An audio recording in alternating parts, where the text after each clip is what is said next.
won't say anything bad just yet. I don't even know if you can hear me or not, but anyway. This is the way it is, right?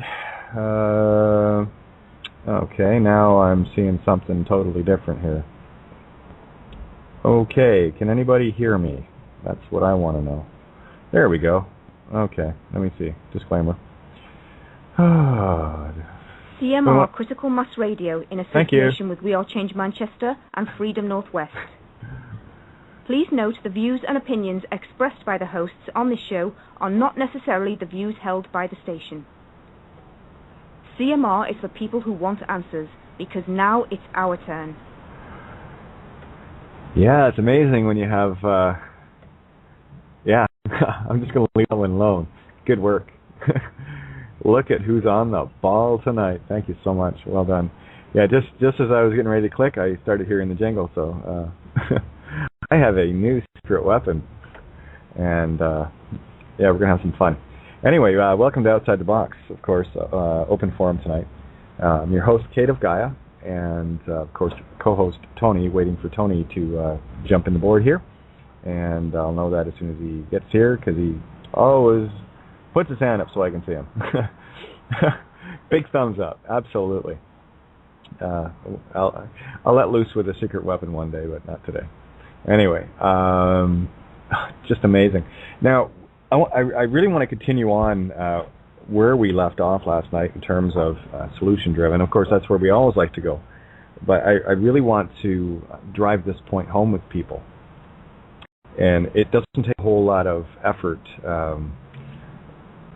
to be a part of the thrust, if that's probably the best way to put it, because as I see it, you guys, myself, and all of us that are working so diligently together on the same page here are all working in a common solution thrust, and whether you may or may not realize it, you are right at the tip of this game. I'm seeing that more and more every day, and it's only because of you guys. You know, I'll do my thing and get the word out and share the information that we come across, and we've deciphered it to share it so to see if it resonates with you guys, because truth isn't truth until it does, and that's if you really want a litmus test for truth. If somebody tells you something and it just doesn't feel right, well, chances are it's bullshit.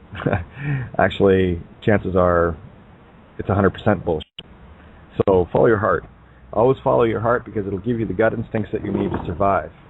We've been fooled for too long, sonically, visually, you name it. All the tools have been used against us. And at the end of the day, well, who's awake?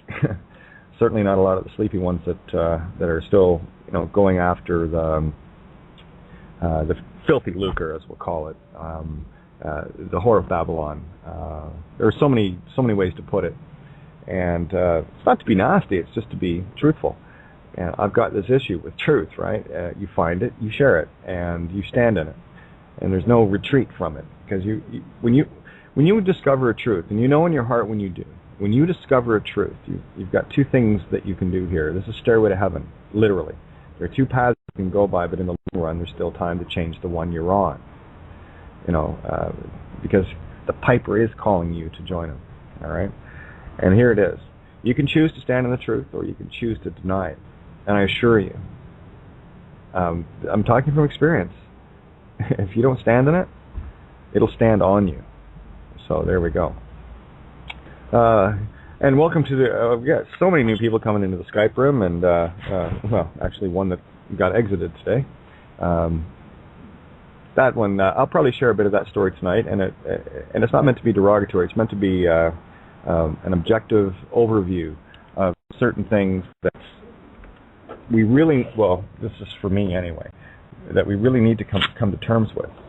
And don't mind me, it's getting a bit chilly, so I'm grabbing a coat. Because I love hearing the birds, and you can't hear them if you're sitting inside. And after that winter, I'll tolerate a little bit of cold just to get outside.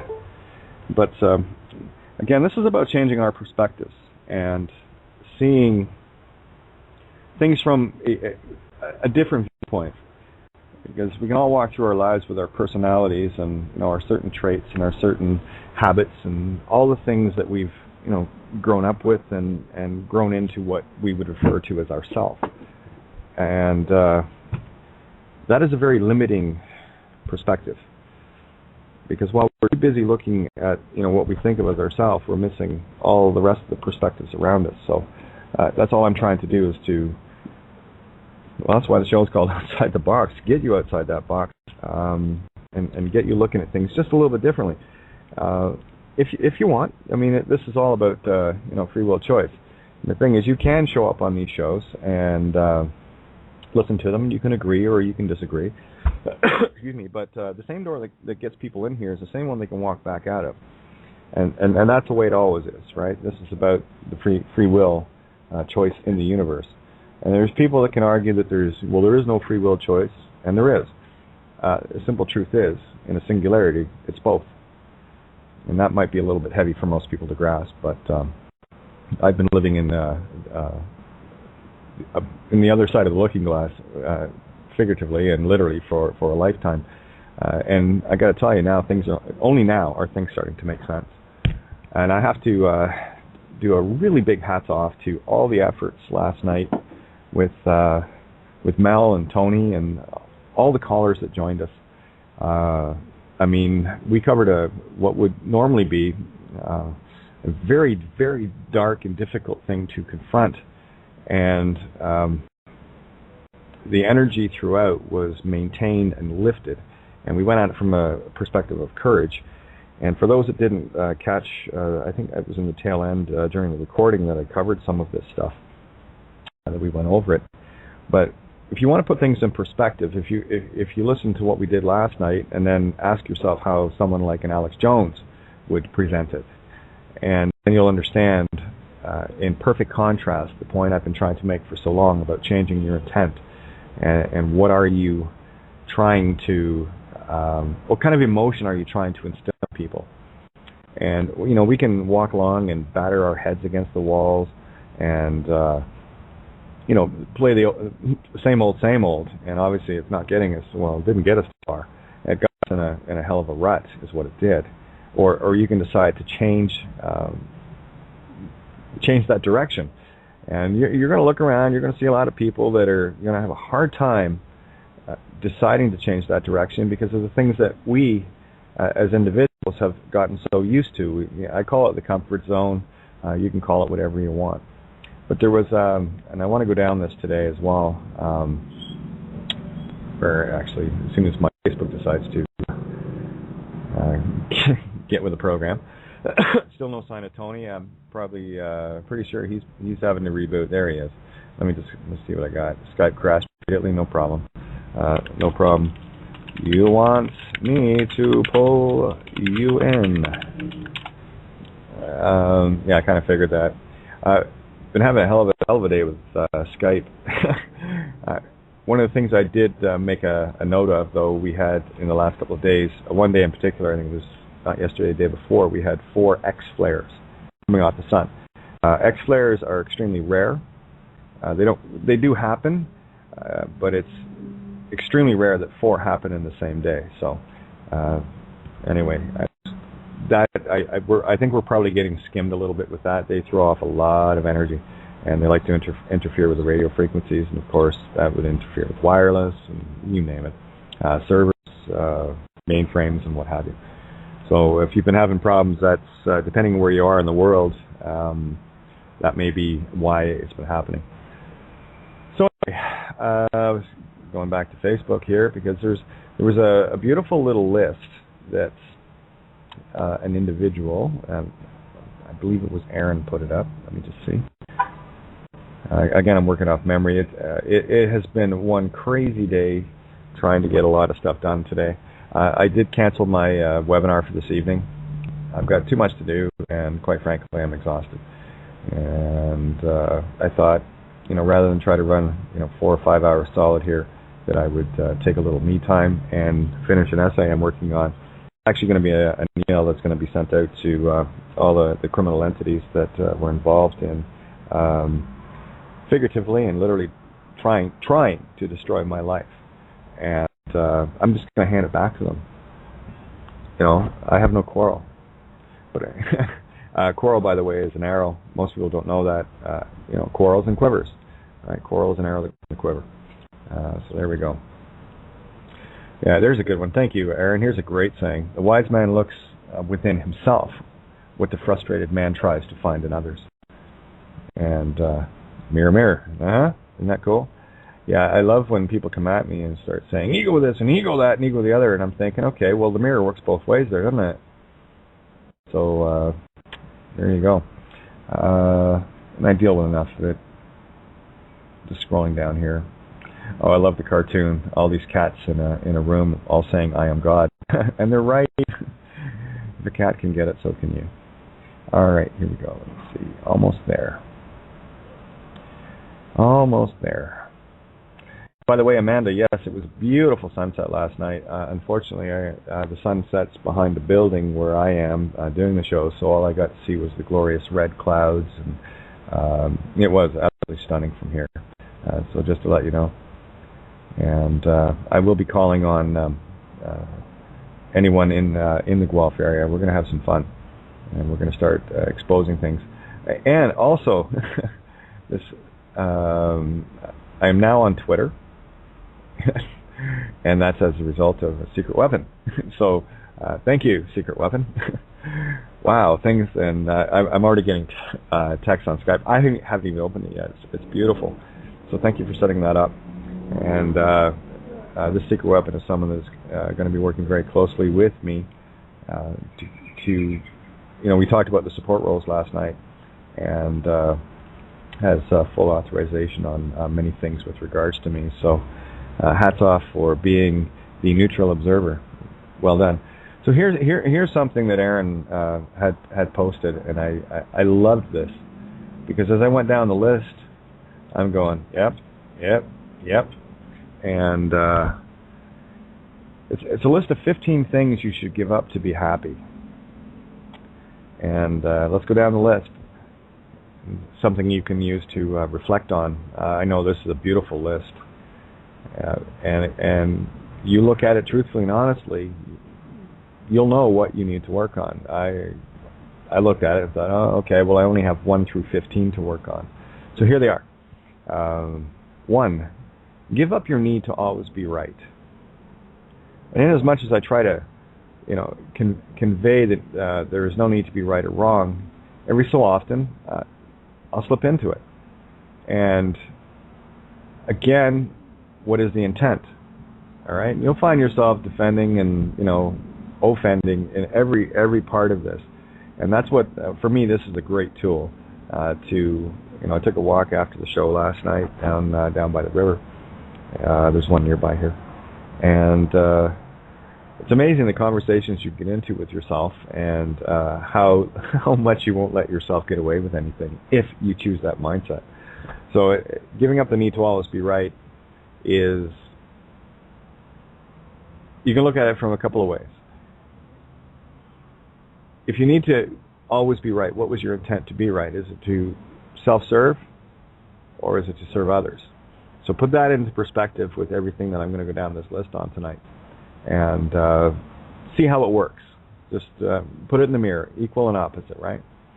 I'm just going to check see a Skype post here just to see if Tony's ready and willing and able to come into the show. That would be really cool. Oh, it was Lisa. And I just got a chance to listen to that little bit of promo you did, Lisa, so thank you for that. And there's Tony. Okay. All right, we're good. So I'll get Tony to say hi before I move on with this. Tony, how are you doing now that you've got yourself on board? Or have you? Looking for that mute button. I'm not sure if he's hearing me. Interesting. Okay, well, his mic's open, so whenever you're ready, Tony, that would be great. Yeah, we're hoping there's no more crashes on the Skype as well. Okay, Lisa, I absolutely will add you as soon as I get it figured out. Just one more thing to go through and have a look. And don't worry, like this is wild. I mean, it's I have no words right now. So anyway, let's carry on. Tony, when you're ready, just jump in. Let me know you're there. Your mic is open. Okay, let's go on to number 2 here. Give up your need for control. Okay, yeah. Now, control, people, is an interesting word. Never mind the breakdowns of it. Let's just look at it from a couple of different perspectives as the word sits. And a lot of times when people say control, it comes across with a negative connotation or a negative energy attached to it. So I'll give you an example of good control versus bad control. Good control is when you're driving at 150 miles per hour, having your hands on the steering wheel, keeping it down the straight and narrow. Bad control is doing 150 miles an hour down a curved road with your hands in your pockets. Okay? And that's about as basic as I can get on that. One of the more important aspects of control for me was to find control of self. And that's not letting your emotions get the better of you. And you guys have heard me go off without question. I will only ever be in the now moment and brutally honest with you and with me. All right. Now here's a key one. Give up on blame. And that one was, for me, was particularly difficult. And I put that alongside with the different levels of things that I had to go through. And that's not to make right or make wrong or justify or whatever. This is just an observation. And one of the ways I came to terms with a lot of it, if not all of it, to a greater or lesser degree, still working on a couple of things, was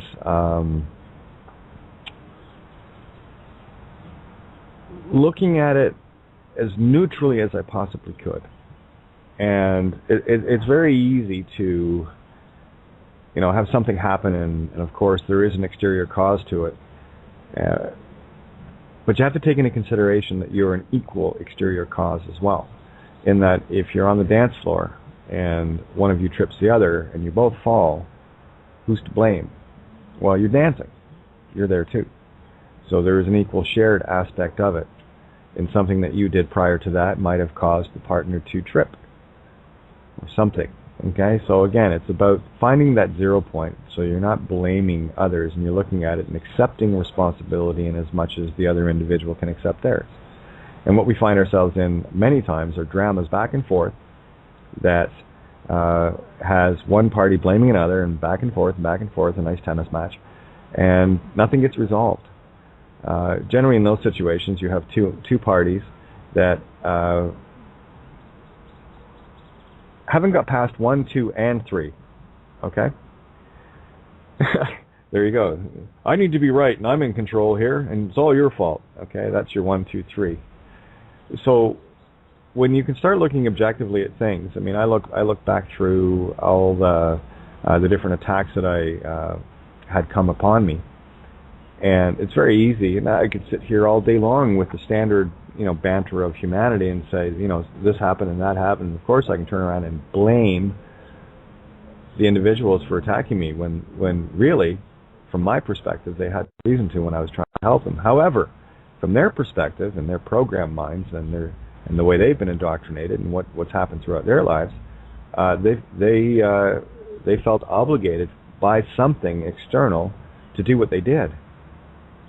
So, they're going to be blaming me for, how dare you be awake and start sharing truth, because that screws up their job, right, of control and, needing to be right.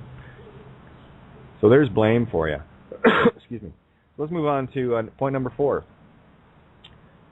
Give up your self-defeating self-talk. Yep, that's a good one. That's a very good one. And everything you decide and say, and we've talked about this many times, everything you decide to talk about and say is being manifested. And if you're saying it out loud, it's being manifested really, really, really hard. Okay? Because you've uttered from the within, the self of creation, and you've put it into the physical universe in a vibrational tone. And if you think your words don't manifest anything, have a look at the world around you. This is what our words have done to us. Okay, so when you're berating yourself and when you're down on yourself and you actually verbalize it, you're manifesting something and creating a lot of extra tension that you don't need. And this is it goes back to last night again. Instead of looking at the situation from this Dutch lady of what she went through, and and absolutely you can look at it and say, oh my God, blah blah blah, and totally resonate with compassion, the victim mentality. I choose to take it a little bit higher though, because I don't see her as a victim. I see her as a victor. Because she came to the fore, she survived it, and she stood, I think, 5'2" over. And then she came forth and let go with some very, very powerful and totally incriminating information against, things like popes and Mountbattens and kings and queens and what have you. So that takes an incredible amount of courage, and that's what I'm going to look at. I don't see a victim there at all. I see a roaring lion. Okay, so try to give up, or make a really conscious effort to catch yourself anytime you're saying something of, I'm not even going to say it because I don't. I just don't. These are things I don't say. It's fear porn. Self-defeating self-talk is fear porn. Self-inflicted fear porn. How's that? Does that work? All right. And here's one I've was looking at and going, yeah, well, no, I still got a couple of those, absolutely, that I need to work on. Number 5 is give up your limiting beliefs. And I thought, wow, what a powerful statement. Look at how limited people are in their beliefs based on their canvas that was painted by another. And it's quite incredible that you guys listening right now, and myself and everyone involved, that we were able to wake up enough to realize that we actually had our own canvas, and that we started scraping some of the stuff off to start painting it off instead of having, religion paint it for us and politics and all the fear porn that gets attached to it. I got a text. I think it was, what time was it? 1:30 this morning. Please be mindful. I'm in Eastern Standard Time. If you're going to text me, thanks. Appreciate it.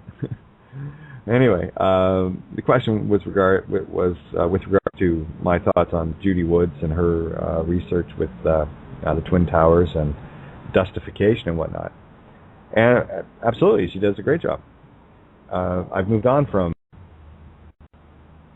that a long time ago, because to me that's just focusing on the same thing. I summed it up very quickly in 9/11 is an inside job. Why? Move along. And that's it. I'm not going to focus on the movie. I'm not going to focus on the what, the where, the who, the when, the how. Those are all dramatized. You can see those all for yourself. I mean, there are countless theories. And we know exactly what happened. 3 buildings came down that weren't supposed to. Very easy. So why? And then you follow the trails from there. And that, inevitably for me, this is one of the big awakening parts for me in going back to 2001, being in structural design and what have you. It's like I'm looking at this going, no way, not a chance. That just doesn't happen. Not with plane crash, sorry. And of course they weren't even that, but let's move on, because that's, again, getting caught up in the drama. So we move along from that.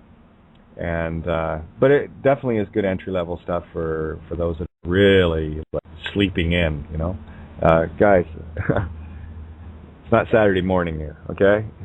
Actually it is, and the cartoons are on, so get up. All right, so let's go on to number 6. Give up on complaining. Absolutely, and I catch myself in that fairly regularly. That one's pretty clear. Don't need to really say much more than that. And that actually ties back into number 3 in blame, because if you're complaining, you're generally blaming something. So they kind of work together. I got the luxury of criticism. Now, being critical is one thing, from a neutral observation point, because you see, when you're looking at something from a critical viewpoint, and I'm talking, a critical doesn't mean to say you're looking at it to berate it. What you're doing is you're being very specific in how you look at it. Like for me, I listen.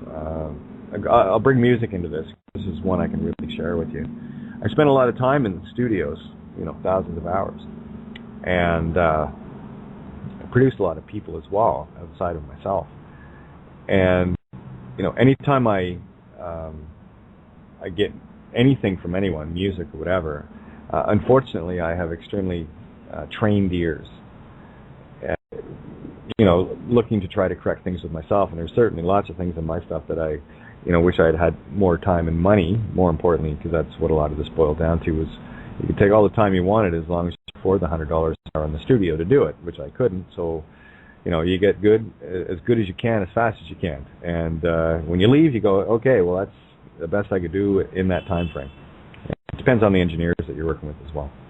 But when I get a piece of music from anyone, I listen to it with producer studio ears, as they're trained. You can't spend 30 years in studios and not pick up a thing or two, especially when you're developing other artists and albums. So when I listen to it, typically I'm not going to turn around to someone else. I'll be very polite and say, yes, that's really good. I'm glad to see that you're doing this and everything else. But my ears have already heard what I needed to hear, and there's nothing I can say otherwise in comparison to what I'm used to hearing. So if I listen to something, I'm listening to it with very critical ears, and that's not to say I'm looking for all the negatives of it. I'm looking for the positives and how to build them. In a discussion today, I'll give you an example. Many years ago, there was a friend of mine that actually had played guitar with me as a lead guitarist and backup vocalist for a few shows, and I had to share this story with a friend today. And I remember when I was part of a 2 or 3 band act, I was playing, and he was just out to listen and socialize, because of course there's lots of people, music people, industry and whatnot. And I remember him coming up to me, and he had a few CDs in his hand, and he handed me one. And I said, "Oh, what's this?" He goes, "Oh, that's my band's demo." Now, I'd seen this guy a couple of weeks prior, and he didn't have anything at that point to mention that he was going into the studio or anything. So I thought, wow, that's pretty cool.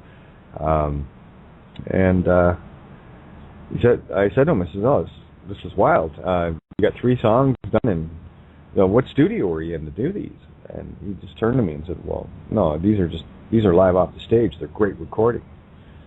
And he was a great live player, absolutely. Good songwriting talent. Had a couple of really, really catchy tunes that I think would do well in the market. And as far as country music and markets go, it's not, again, that's just me not wanting to be part of the whore of Babylon anymore at all. But I looked at him and I said, "Well, okay, you got a demo. What are you gonna do with it? Is this for giving out to friends and family and stuff?" And he goes, "Well, no, I'm gonna shop a label with it." So that's basically what I did. I just went, "Really?" And he goes, "Yeah." I said, "Well, okay. Well, tell you what, I'm gonna play record label rep for you. I'm gonna tell you, okay?" I've talked to a few. And he goes, "Well, okay. Well, all right." I said, "Well, let's assume I already know the tunes that are on this because I know your stuff, and it's all pretty good. So let me just say I've had a chance to listen to that. And I'm an A&R rep sitting in front of you. I'm going to ask you a few questions. And the first one is, how old is the band? How long has the band been together?" And at that point, I think it was about 6 or 7 months that he'd been working with this crew. And I said, "Oh, okay, so you're just a brand new act, okay. How stable are the relationships within this band, and how committed are you to them and them to you, that you could, go at it for, say, 10 to 15 years. Let's say one of your songs makes it and you're touring and whatnot." And he says, well, no, we all get along great. And I knew a couple of guys in the band. You can't not know people in your circles. It's just the way it works, right? We kind of hoard off each other kind of thing, right? I need a drummer. Here, I'll use yours for the night. Anyway, and I knew there were some inner conflicts within his band, personality clashes. And I said, "Oh, yeah, okay." And the real meaning of that question is, because labels aren't interested in bands, they're interested in who's the talent, who's the one doing the writing, who's the one doing the front, who's the one that's going to be making us the money if we invest the time in them. And that's what they're focused on. They want to see if you're, willing to move beyond the band that you have to get perhaps a very real band put around you. And of course, he failed on part 2. And then I said to him, listen to your recording, and I was kind of curious. It's a decent production, but I'm wondering, what studio did you record that in? And then you're going to turn to me and you say you recorded it live off the floor at a show you were doing. Likely a paid gig, because that's what he did. Mostly covers, and he threw in a few of his originals. And then you're going to answer me that it's a live recording, and then the next thing I'm going to say is, because you've already failed on point 1 and point 2 as far as dedication to the craft, you can't put any money into studio for your band to present your product properly. Now, if you don't think your music's worthwhile putting any money into, what the hell makes you think I'm interested in it? I don't care how good it is. And that fundamentally brings that right to the table. And that leads us right into the next one. Give up your need to impress others. I don't need to impress anybody. I don't even need to impress me. I'm happy when my hair sits right. I'm happy when we have a great show. I don't need to impress anyone. That's not that. If there's anything actually that I feel really, really comfortable with and saying, yeah, I got that one, is give up your need to impress others. Because truly, I have no need for that. It's kind of moved well beyond that. So let's move on from that. But for those of you that might have hit a bit of a nerve, have a look at it. You don't need to impress anybody. Just like this friend of mine with the CD one, he didn't need to impress me. I already liked his stuff. What he needed to do was take a deeper, harder look at what he was asking others to do that he did not do for himself. A label, like a major label, is not going to turn around and put $500,000 into a project that's going to fall apart in 3 weeks. They want to know that there's something there. They want to know there's a story. They want to know that there's dedication and that this whole team is ready to fight. And if the team ain't ready to fight, the creator of it saying, well, screw them, what do I need to do? And this individual was unable to do any of that. So I politely told him, do yourself a favor. Do not shop this around. You will put a black mark on your name. And didn't listen. That's why he's still in the air to this day. Might have paid a bit closer attention. Yeah, I had a couple of charted songs at that point, so I kind of had an inkling of what I was talking about. And something else, if there's anything that I do take any pride in, is the fact that music I did all by myself. I did all my promotion, paid for everything. And anything that went on the air was a net result of my promotion to stations and whatnot and everything else. I didn't have a label working with me. I actually turned down a few.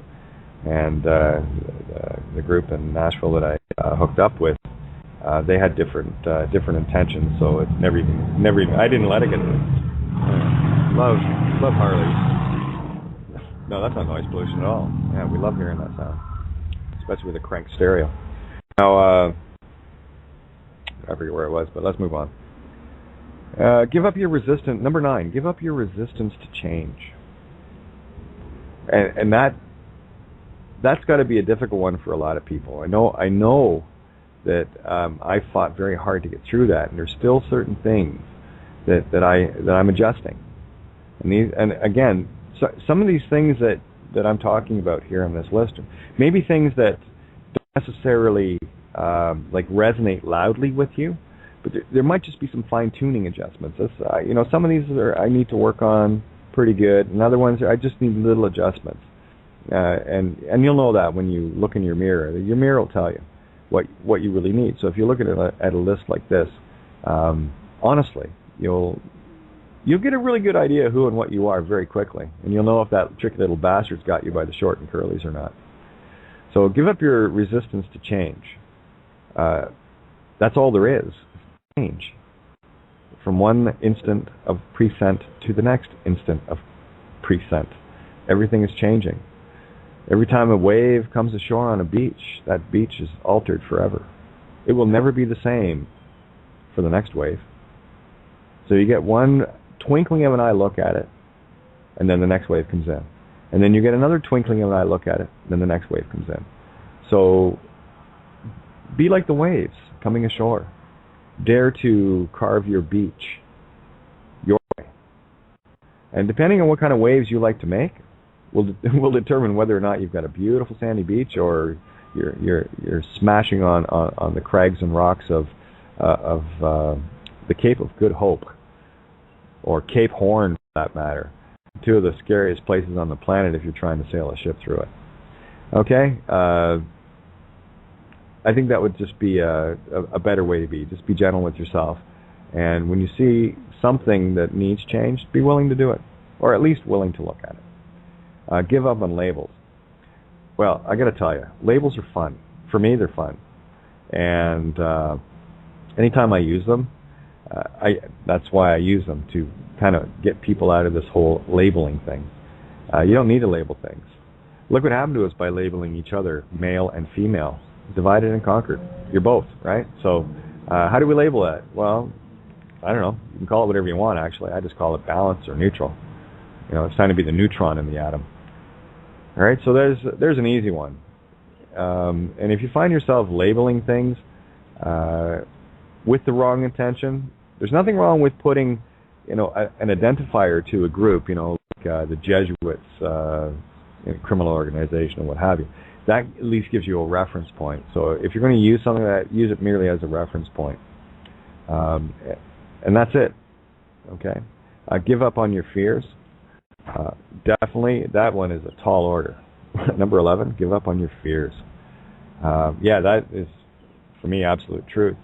And there's step-by-step points that we have to make and confront every little fear that we come into a confrontation with. And the fear thing is where you want to go in one direction, but you can literally, and this is how I walked my path. As soon as you feel a little bit of resistance of, God, that's, you push through it. Because when you step through to the other side, you've overcome one, and you're starting to get the sense of how to do it. Like I wouldn't suggest, if you're going to learn to fly a plane, they never do it, but I'll give you the analogy. They're not going to put you into a 747 to train you. They're going to put you into a Cessna or 150, 152 or 172 or Piper Cubs or whatever. But they're going to put you into something that is easy to handle. In as much as someone who, let's say, repairs lawnmower engines can't leave that particular job working on a two-stroke engine to be working at the Rolls-Royce jet engine plant. Okay, there's a bit of a learning curve required there. So again, if you try to step to something that you can't handle, you will be crushed. So and that will leave you with, let's go back to number 4. That will leave you with a lot of self-defeating self-talk. Okay. So again, these are choices that we can make and keep moving things forward. Oh, another round, please. Yeah, that would be great. Anyway, so let's give up on your fears.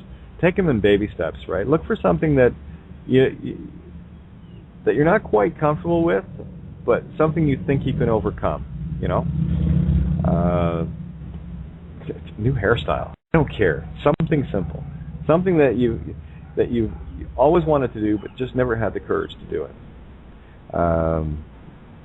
It's like me going from work boots to heels kind of thing. That took a few layers of getting there. All right? It's hard to confront yourself, especially when you know who you are, and you know that because you know who you are and decide to be who you are, everyone in the world's going to look at you going, who the hell are you? It's fun. It's fun. Not there, though, for the most part. Still got a few things to work on, but I'm good. Number 12, give up your excuses. Oh boy, do we have excuses, eh? We have bucket loads of excuses. So, that would be a really good one. As soon as you find yourself starting to make an excuse for something, well, this happened because okay, have a look at it. This happened, and this is the reason why it happened. Don't be the little kid that, broke something in the kitchen and, ran off and didn't want to tell mom or dad because they might get in trouble. And they'll start making excuses up. Well, I was playing with the dog and this and that and the other, blah, blah, blah. You broke it. Big deal.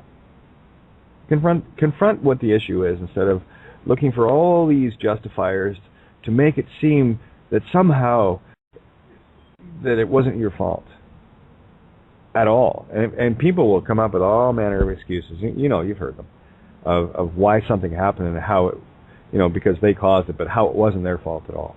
So stop making excuses. And that we do on a gradient level too. So that one I'm pretty good on. Still a few things to go. 13, give up the past. This is a big one. And I find myself wrestling with this one every day. And that's based on my daughters too and a lot of other things. And it's not that I live there, but I do observe it probably far more than I should. That's why I like to bury myself in what I do, because that keeps me in the now where I don't think about it. But and I'll tell you, now versus say a year ago, it is night and day. It is absolutely night and day. So I know that I have been working on that and bring it into a neutral zone. So, but that one again for me is one that I need to work on as well, daily, right? All right, 14. Give up attachment. Now this is a big one for a lot of people, and I think I'm almost okay on this one. As I start to think of what attachments, and there's still some attachments. So, my kids, right? Always goes back to the same thing, But give up attachment. Now, by attachment, that could be needing to chase after money, needing to chase after the Joneses stuff. People out there that are possessed of possession, and those are major attachments. It'd be like, I'll give you an example of an attachment, how seriously someone could be attached to something. Let's say they get used to driving a certain luxury class of car, and then all of a sudden, they're not in that, quote, pay scale anymore, and they have to go to a lesser car.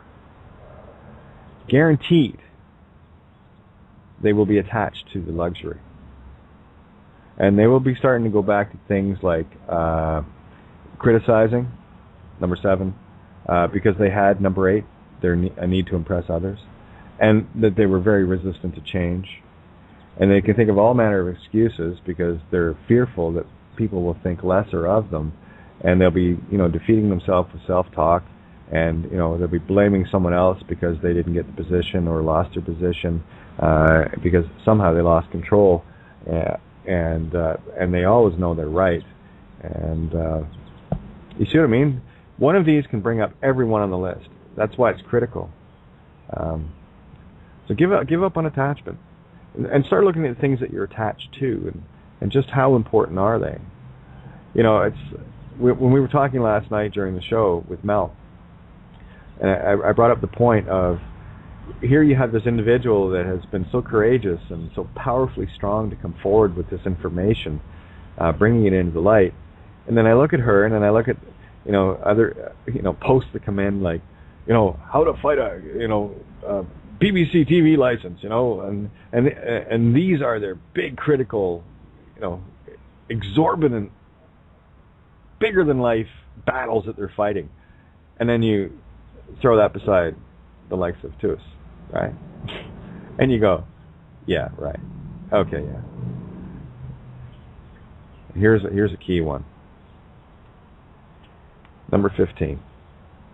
Give up living your life to other people's expectations. And that one for me, yeah, there's work to be done. Absolutely. But I've come so far in that one. And I took a second there to reflect back from, and this goes through music, it goes through everything, even being on the air right now. What are people's expectations of me tonight, that I'm somehow going to let loose with this epiphany that saves the planet or whatever? I don't care, actually. I'm just going to share what I share. And whatever happens, happens, So give up living your life to other people's expectations. Just because your neighbor is affluent and all the rest of this nonsense physical garbage, don't try to live up to their standards, because if anything, they're living down to yours. Start living up to what you want, what makes your heart sing, what resonates within you, The only thing I expect from anybody else is nothing. I don't, if you're talking about expectations, if I walk through a mall, I expect people to, do a head tilt on occasion, things like that.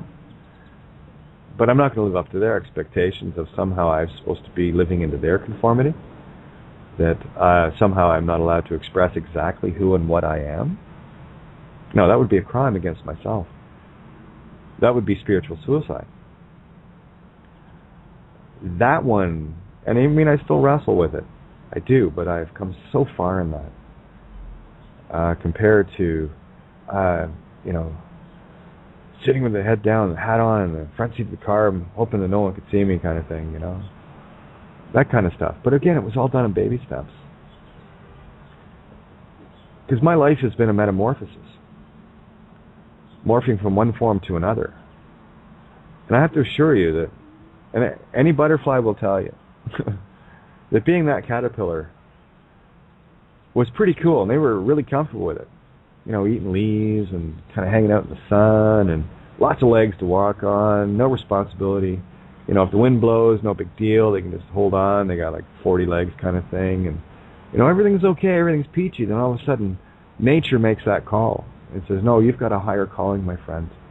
You've got change coming at you that you cannot resist. So what I need you to do, my little caterpillar friend, is I need you to climb as high in that tree as you can. And I need you to hang on.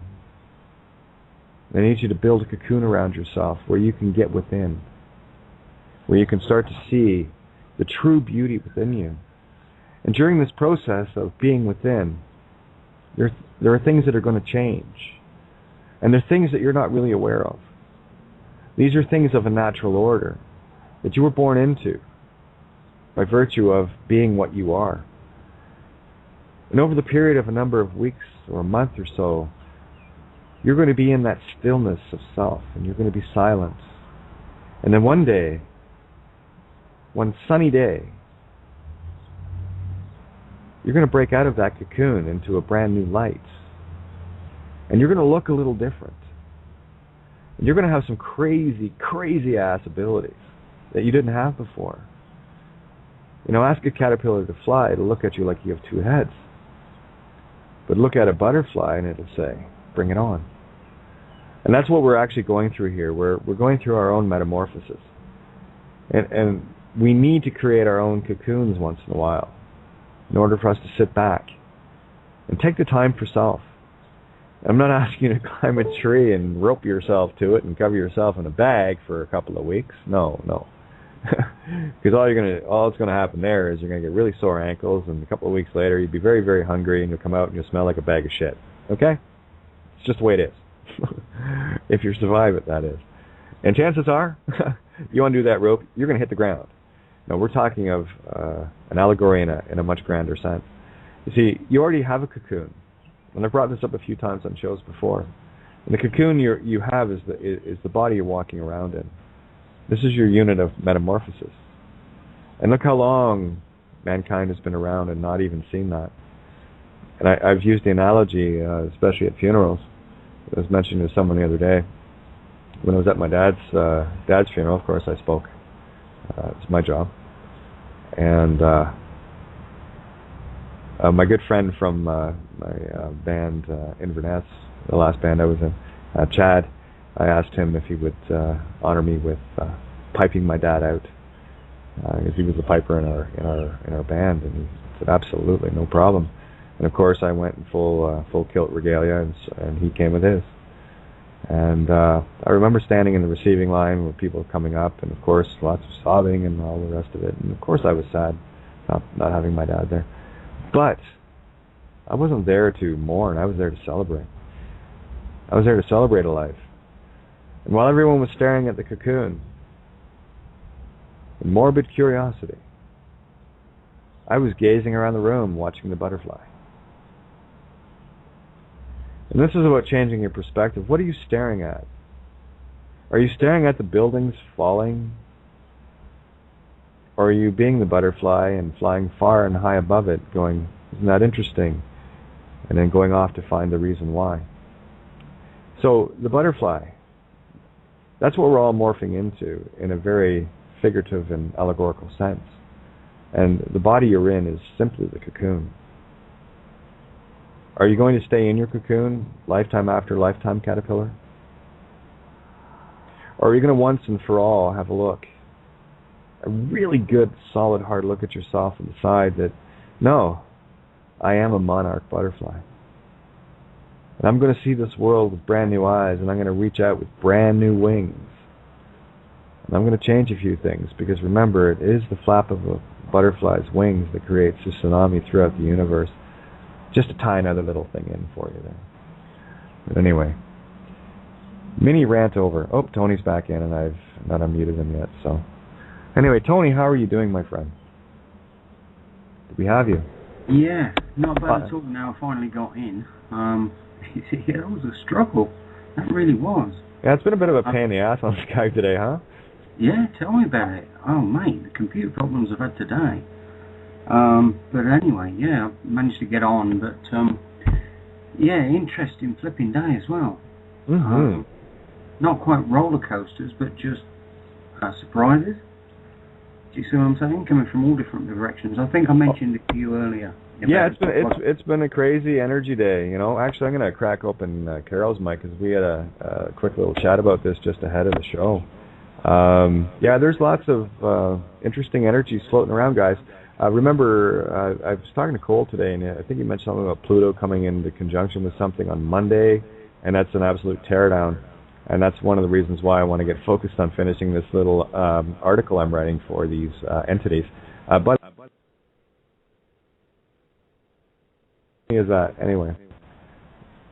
Go ahead, Tony. Carol, you're both in here, so love to get your feedback on this wonderful energy day. Hi, Carol. Probably caught her off guard there. Okay. Set the phone down for a second, and of course. Sorry, yeah. her mic's open, so go ahead, Tony. Yeah, it's a little bit weird because number one, we've got an echo going on at this end, and number two, your question stopped. In other words, it went silent, so I didn't hear you actually say anything, which is why I didn't answer. I'm like, what just happened? We lost her. But anyway, it doesn't matter. We had a very interesting day from lots and lots and lots of different perspectives. I'm not going to even bother trying to list them all, there's just so many. But a lot of connections coming together and a lot of good stuff happening. The good stuff. Yeah, and just for Carol, if she's listening, I just muted your phone. It seems to be there, and it's nothing to do with Carol's phone. Sometimes we get phone lines that do that when people call in, and it creates an echo. A feedback loop on itself, so I don't know what the hell causes it, but it's only on telephones that it happens. Or, of course, if someone's working speakers and you're getting the actual physical feedback loop. But yeah, anything that in particular you want to share about today, Tony? Anything in particular? Well, to be honest with you, the majority of it is all in the pipeline. And that's not really worth poking around with at the moment. It's just let it do its job, and then when it's ready, it will be there. But we've got some interesting guests, and Kate knows who I'm talking about, coming on hopefully in the 23rd next week, and you're going to know the name of this guest, believe you me. So that should be fun. Like I say, just need to firm it up and get it all confirmed, but everything's basically confirmed, it just needs posting, really. So that's going to be fun. But apart from that, lots of other things going on. Synchronicity's had loads of hits today because of the Elite situation and the Mel V interview, etc. So again, if any of you guys haven't seen that, you need to know what is controlling the people that are running the stuff down here, and that's what we went through last night. So there's no need to reiterate it, but it is a mechanism of control, and that's all. so expose it and we'll deal with it. But it does explain things. Once you understand how the controls work, you go, oh, right, and they are a serious controlling factor because people get in and they can't get out. That's the problem. So what we're going to need to do is obviously look at ways of helping these people come back to reality, come back to normality, heal. This is about the best word I can pick straight out of the air. Well, yeah, and that's kind of the piece that I'm working on right now. It's what I'm effectively doing is going after the ego hornet's nest. I'm going to be smacking it upside the head with a shovel, in a very fun and polite way. How's that? Well, I completely agree with what you said and everything else. You're going to need a hell of a shovel, and I'll give you a hand wherever you need it. But, this one, this one's a no-brainer, bud, because I know the people it's going to. Going to be a lot of locals, and of course, lots of local media, Guelph, like the Guelph papers, and of course the radio stations, and you name it. When I'm done with this puppy, there won't be anybody in Canada that won't know about it, or the world for that matter. Just saying. Hey, I did one video that went viral. I think I can do a couple more things in that regard, eh? Yeah, it's all in the ingredients, isn't it? Mm-hmm. All in the intention. Yeah, my intent is to rattle a few cages in a very nice and fun way, just to let them know that you got to try a little harder than this to rattle my cage, girlfriend. Just that's the way it works. Okay, let me just... should I throw this out here now, or shouldn't I? Your gut instinct just said you should, so say it. Yeah, okay. Well, look, a long time ago... Well, Kate knows when I'm talking about. The point is, last year at some point, we did a lot of work on Divine Province. Now, I'm going to throw this out because it's ages since... we were told not to give this information out at the time. So I didn't. But anyway, it always resonated with me. Because when Divine Province was doing the work to try and get the IDs out, to try and get people out of a certain system, we know what happened, we know how it all went, and we know how it ended up, that everybody was under the papal bulls and papal rules, whereby they went through that. But anyway, it's not talking about that. There was an interesting letter that was sent to... what was his name? Who's the guy that was dealing with that? Thompson? Who was the bloke we got onto Johnny's show?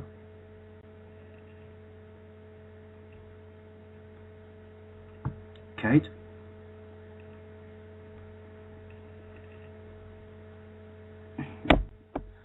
Okay. Is it me or is it Kate? Any ideas? No, peanut butter doesn't help. You can hear me. Right, okay. A he is a what? A yes or a no? Because I'm still guessing at this point. Right, we've lost Kate. So in other words, you can hear me, yes? It's just a yes or a no. Thank you. Brilliant. Great. Okay, so we got this guy on that was all to do with Divine Province. Now we managed to get him over onto QLP Media, and it was all about signing out of the system and signing into this situation whereby you would enter into an agreement and an acknowledgement of the keys of Peter. And I'm not going to even bother trying to explain this because it's really complicated. But it's all to do with ecclesiastical law and sovereignty. In other words, if you know who you are, you can reclaim your keys to your divinity. And that, I'm not saying that's a bad thing, that's a good thing. But the point is, under the way that the documents were put together, you would be under the jurisdiction of the Pope. And that was the problem that I had with that whole situation. Obviously, I don't answer to the Pope because who's the fucking Pope? He's some bloke that reckons he's higher than me. There are none before me, before God. Simple. And that includes judges, police officers, and the rest of them. End of. So, the point was, I had a problem with that. So, consequently, it didn't happen. But one of the things that did occur while that was all being discussed and looked at and investigated, dissected, boy, we went right the way through it to try and find out, okay, what's going on here, like we did with Opt. But Opt took 5 minutes. This took a lot longer because we had to really delve into all the different aspects, basically. Anyway, the point is, at the end of the day, one of the things we were asked to not make public was a particular letter that was sent to this guy, and I can't remember his name, I'm ever so sorry.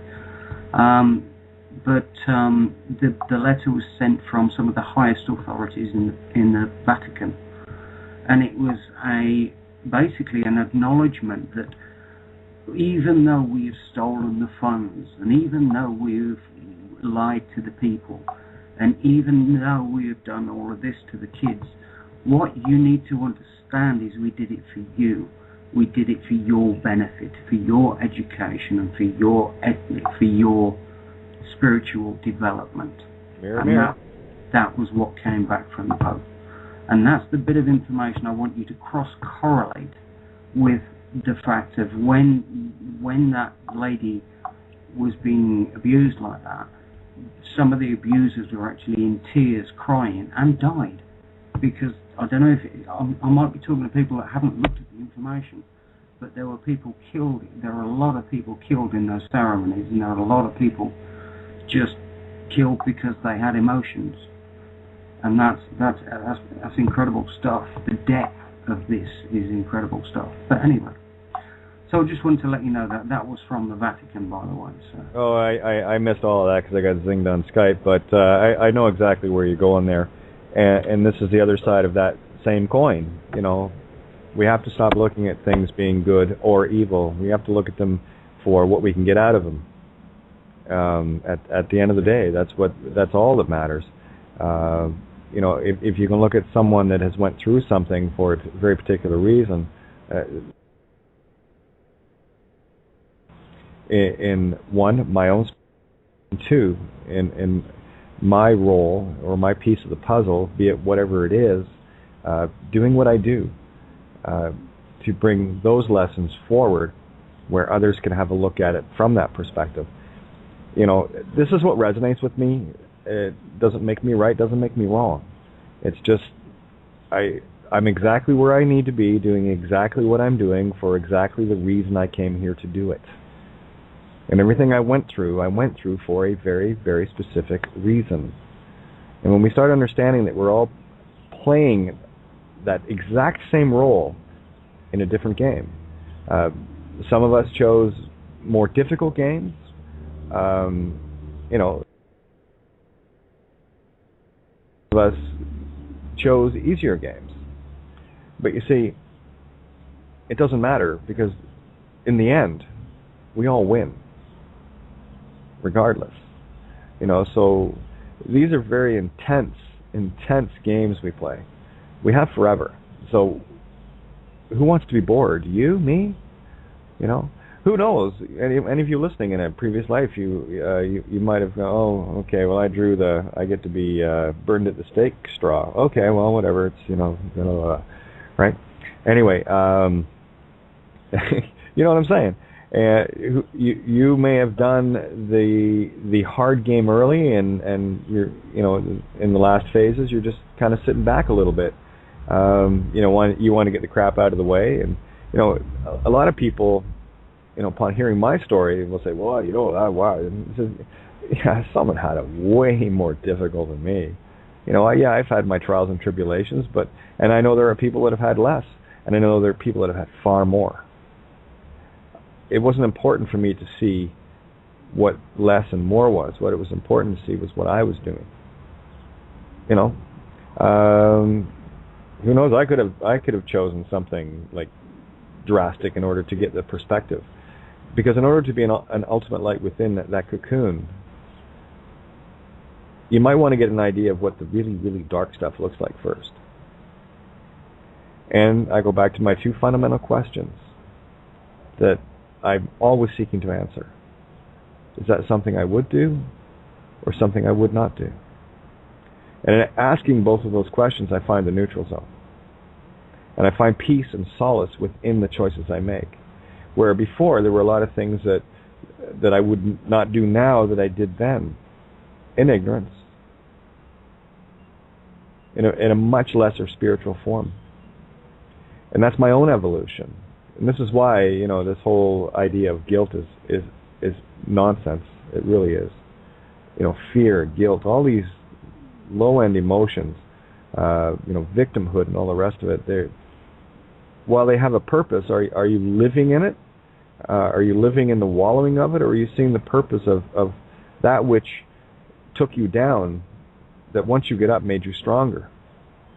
And that's really what it boils down to. Tony had the analogy the other night of, they come at us with all these different things, chemtrails and, smart meter, you name it. All the fun little tricks and stunts they love to pull. Oh, and I got to tell you, too. Watch this little video clip. I think I got it on bin before it's news. And I thought it was quite fascinating. A chemtrail pilot writes, last chance in the skies over New York. And although it didn't go all the way through it, when you open the video up, you can see the word last already spelled out. And then this pilot, and I'm looking at this guy going, razzle dazzle me, flyboy. Go through writing, you see the big C, and then you see him do the H, and then the A, and then the N, and that's as far as it got. They didn't bother finishing the video with C and E. But this guy, or girl, whoever the pilot was, just an incredible skill and precision of flying. And I saw the joke. Last chance, wake up. Are you ready? Are you ready? Do you get it yet? Are you waking up? Or are you looking up here going, oh my God? How are you looking at it? Who's in control, you or your emotions, your ego? Are you ready to graduate yet or not?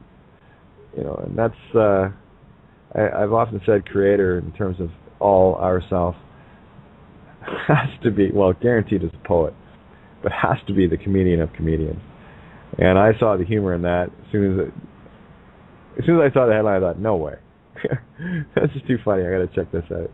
And I was just blown away with the aerial precision that this pilot pulled off, and just incredible.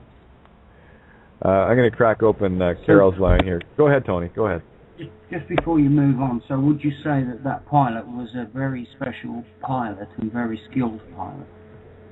Oh, beyond.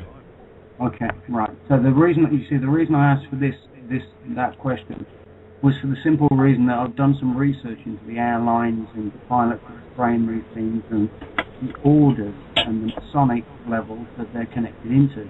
Like if you're an astronaut, you have to be a certain degree of a Masonic lodge. Like if you own a telescope, your telescopes can only go up to a certain degree of power before you have to be investigated and certified, etc. And it's the same with everything else. So what's obviously happened there, it's a very good pilot to be able to deliver that message. So it's been orchestrated to happen. Do you see my point? Well, that is my point.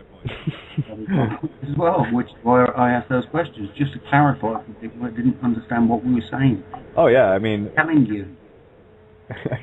Wakey, wakey. How clear do you want it? In your face. Yeah, we're trying to tell you, And another thing that resonated with me a long time ago with regards to my own awakening and what I was doing and how hard and fast I was coming at the system, I also looked at it from the perspective of, yo, Kate, slow the fuck down, okay? Slow down. There's a plan here, okay? You don't need to ruin it for everybody. and that's where there was a lot of self-service involved, you see. In as much as I was trying to, quote, protect my family and deal with the things that I was dealing with, there was still an element of, there's a plan here, and I don't want to have to, interfere with the grand scheme of things. Carol, are you there?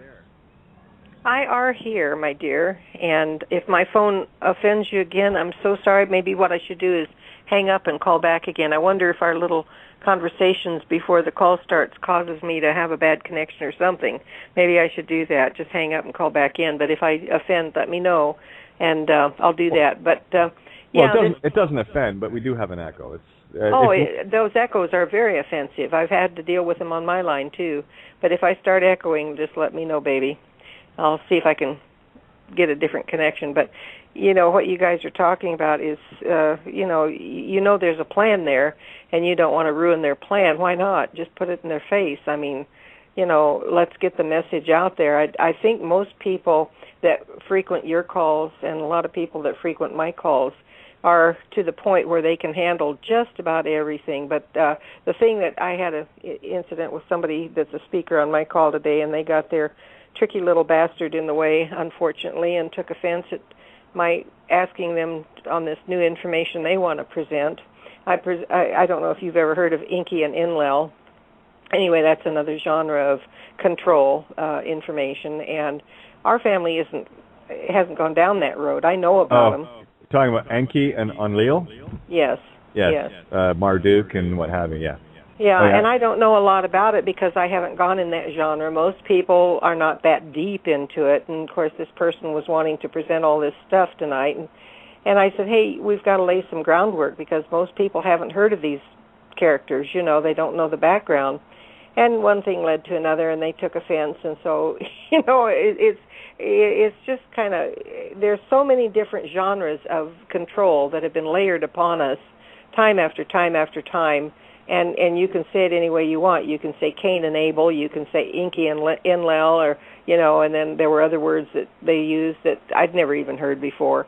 But this business of the Masons and the Jesuits and all that kind of thing, that's very much in our face right now. In the third dimension, and a lot of people are starting to wake up to that, but I think most people can handle it. You know, there's so many instances of Masonry that I've been subjected to, not, you know, I've been protected, but I mean, as far as waking me up as to how deep it is. And anyway, I like what you guys are doing, and I think that this audience can handle just about everything. So I don't think you have to hold back on anything. It's just like that business last night. We got pretty deep into some stuff that, who would have thought we could have talked about it on the air? But I think we probably reached a bunch of people, you know. I've got a joke. You want to hear a joke? Hit me. You talked about flying here just a few minutes ago, and I thought, oh, you guys might like this. It might give a little levity to it. And then I'm going to have to jump off here in about 15 minutes, but Ed and his wife go to the state fair every year, and every year Ed would say, I'd like to ride in that helicopter. And his wife always replied, I know, Ed, but the helicopter ride is $50, and $50 is $50. One year Ed and his wife went to the fair, and Ed said, I'm 75 years old. If I don't ride that helicopter, I might never get another chance. To this, his wife replied, Ed, that helicopter ride is $50, and $50 is $50. The pilot overheard the couple and said, folks, I'll make you a deal. I'll take the both of you for a ride. If you can stay quiet for the entire ride and don't say a word, I won't charge you a penny. But if you say one word, it's $50. Ed and his wife agreed, and up they went. The pilot did all kinds of fancy maneuvers, but not a word was heard. He did his share. He did his daredevil tricks over and over again, but still not a word. When they landed, the pilot turned to Ed and said, by golly, I did everything I could to get you to yell out, but you didn't. I'm impressed.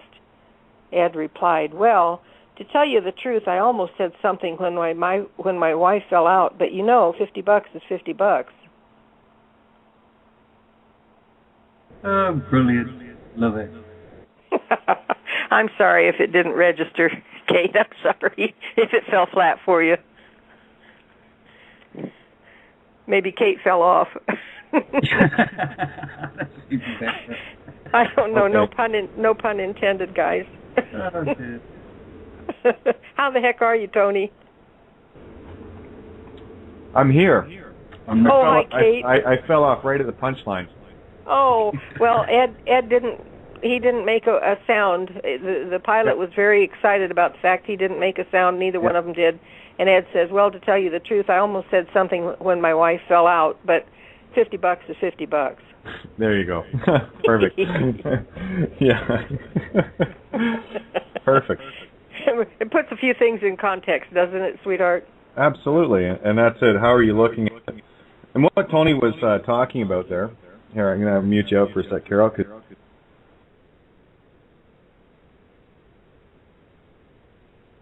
Who's muting who? Because Kate's disappeared.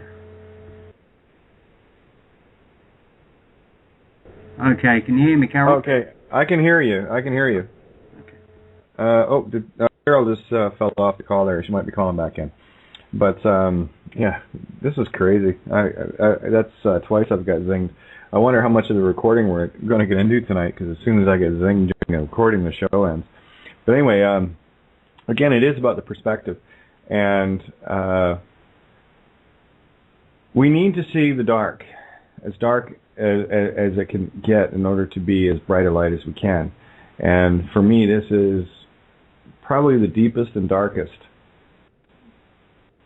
in this particular realm that we've gotten into. Who knows? I mean, we could have been something a whole lot worse. This could be an improvement. Isn't that funny? How about that perspective? But again, of course, in terms of infinite, there has to be something worse than this, and there has to be something better. So, where are you, and how are you looking at this, right?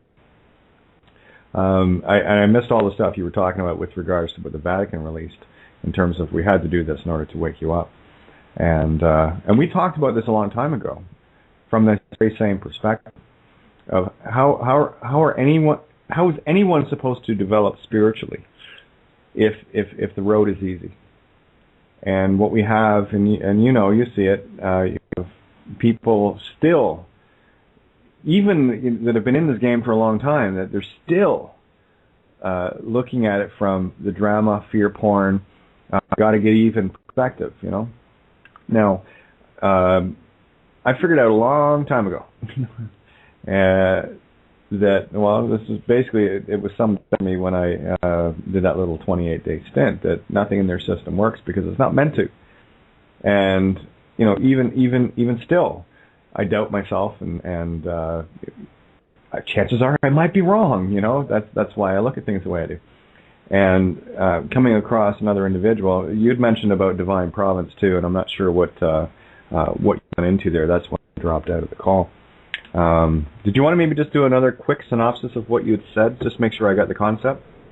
Yeah, absolutely.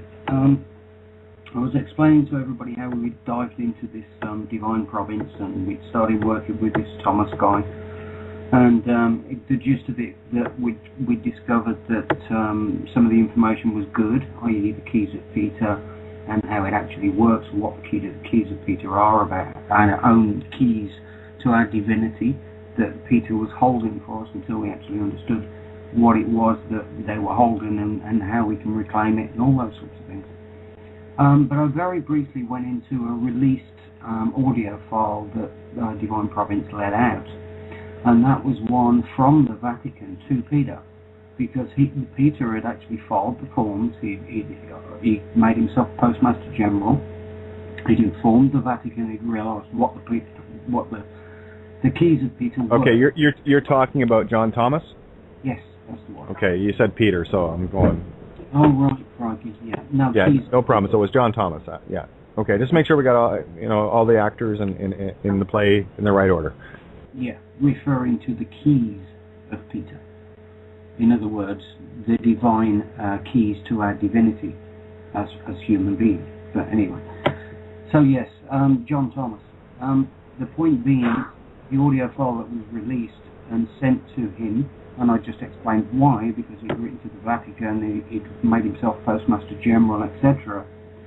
And he was sent information directly from the Vatican saying that we did all of this for your own good. And that's what I was explaining to the people, because that wasn't public information that was sent to me back then. And I listened to that audio file. It was basically a lecture saying, right guys, this is where we are, this is where we're going, this is how it's working, blah blah blah.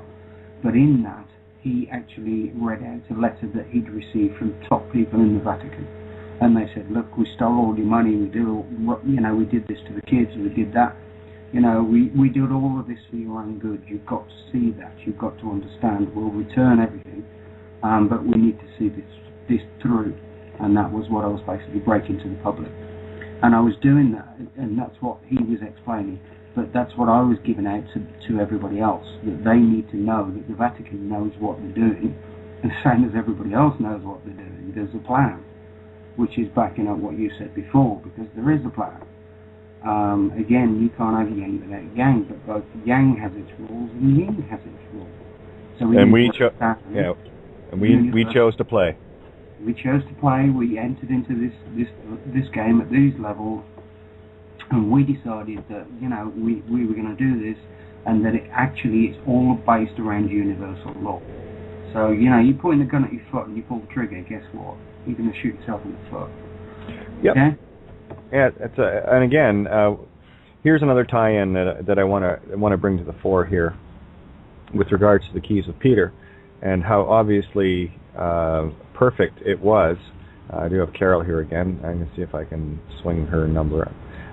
Carol, if you could, honey, hit 1 on your keypad to bring you up on the board a little bit. Brings you to the top of the board. That would be great. And then there you are. Thanks, hon. And we'll check your line there. But you say keys of Peter. Of course, what have I been talking about lately? In a great way in terms of reversing the sigil. The key row. Yeah, key row. And what do they use as the symbol for row is Peter. So you have the key of Peter. Of course. So for me, it's about turning that sigil around.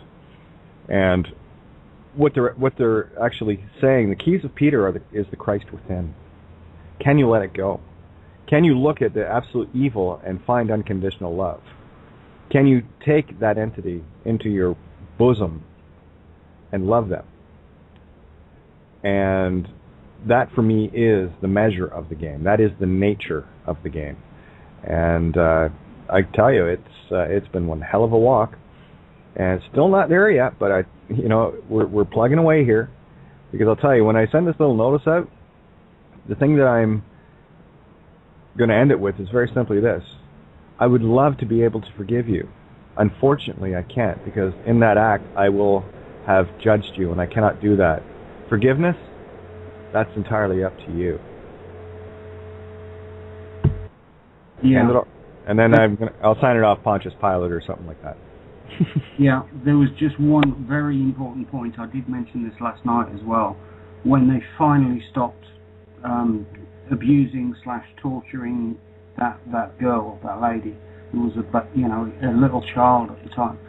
When they finally stopped, I did mention it, but I'll mention it again. She was 12 years old. She was sent to somebody that she knew who tortured her and done stuff to her before. And she said, look, if you love me, don't do this to me. If you're going to do this to me, just kill me. And it was at that point that everything stopped. There was no more torture. She accepted everything, and she said, look, there's your choice. Make a decision. And she was just let go. And they never touched her again. There you go. And there's our game, right? Can you let go? Can you say, I've had enough? And the longer we keep fighting, and I'm going to come back to one of the individuals that I actually met as a result of Divine Providence. Again, and I'll be blunt, those that are in the chat room know exactly who it is. And it's not about who it is, it's about the perspective that needs to be looked at on this. And I'll give you an example, and I'm not going to mention any websites or anything. This is not a personal thing, this is an observation. And anyway, someone had mentioned about wanting to go on the site, but in order to, get on the site, they had to register and agree to the terms of service within the site. And they had a problem with that. Okay, so I'm going to register for a site that I don't know the terms of service for, and I have to give that up before I actually find out what the terms of service are. And then, of course, I looked at that and I said, oh my God, that's the system right there. That is exactly the mimic of the system. Here, we want you to register your child. We're not going to tell you the rules of the game, though. We're just going to get you to do it. And you're going to agree to our terms of service.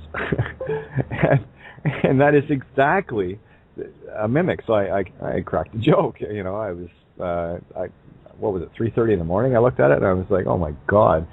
This is like, this is a perfect carbon copy of the Whore of Babylon system. How did this individual miss this, right? But anyway, and then of course they came back with their typical penis in hand and ego attached, and figuring that I was warring with them and just, not in, I'm in my, love saying, I'm in my right mind, and well, no, you're not actually, when you're walking out and trying to judge others and what have you, lighten up. I think what I wrote was lighten the fuck up, bud. And again, things can get so misconstrued so very quickly. But at the same time, I mean, I'll hand out a joke if you can handle it. Great. I love jokes. That was a great joke, by the way, Carl. And even people saying things that I read, and they do it all the time. It's no problem. Yeah, that's good. Thank you. Because in a joke, there's a lot of truth, right? That's when you laugh. That is a sudden realization at the punchline of the joke of the truth. And Carol just gave another perfect example of that. So. And then a couple other comments got made, this, that, and the other, and I'll be quite blunt. I got tired of every time posting something that I was assumed that I was attacking and being belligerent and everything else. So I just solved the problem, removed them from the room. I can get into a whole lot of details. It's not important. It doesn't matter. Okay? It's childish. It's absolutely childish. No, I don't have a website that I charge $120 a year to get onto. I don't offer up remedy within the system that won't work and can't work because it's not meant to, and you're missing the whole fucking point. And then I obviously said, when was the last time you listened to one of our shows? And this individual had an open door here too, but still this individual worked with someone that we knew was a fraudster from Freedom Reigns. And we got the proof, documented, and this individual hung on there, and it's because they were getting their ego fed. And of course they left a couple of months later, I guess, I don't know, maybe about a month or so ago, to go on to do something else. And the first thing I said was, well done, you finally see it now, do you? And they said, yeah, good, okay. It was only your best interest I was looking after. And the simple fact is, when you go out of your way to promote something, and I'm going to be really blunt about this because Mel made a couple of great points about that last night. When you go out of your way to, claim to have an answer for people, and somehow your documentation works, which I know for a fact it doesn't, based on one individual, and I'm not even going to get into the details of that. But this individual I'd given a lot of filthy lucre over, and when the paperwork didn't work and they questioned it, this individual got barred from the site. That's how you handle things? No. I play things a little bit differently. Truth is not for sale. My actions are a testament to what I just said. Every document I write, I put out very quickly. Most times it needs some editing because I'm in such a hurry to get it out there. It's like, oh, typo, big deal.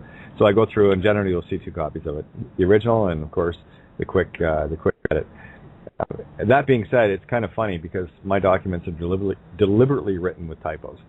And it goes totally against the grain of the language to try to expose things for people with sounds and whatnot. So it's very difficult for me to go through a document quickly, checking all the typos versus non-typos because the page is covered in them, right? But anyway, that being said, it's there. I'm not going to try to sell people the truth.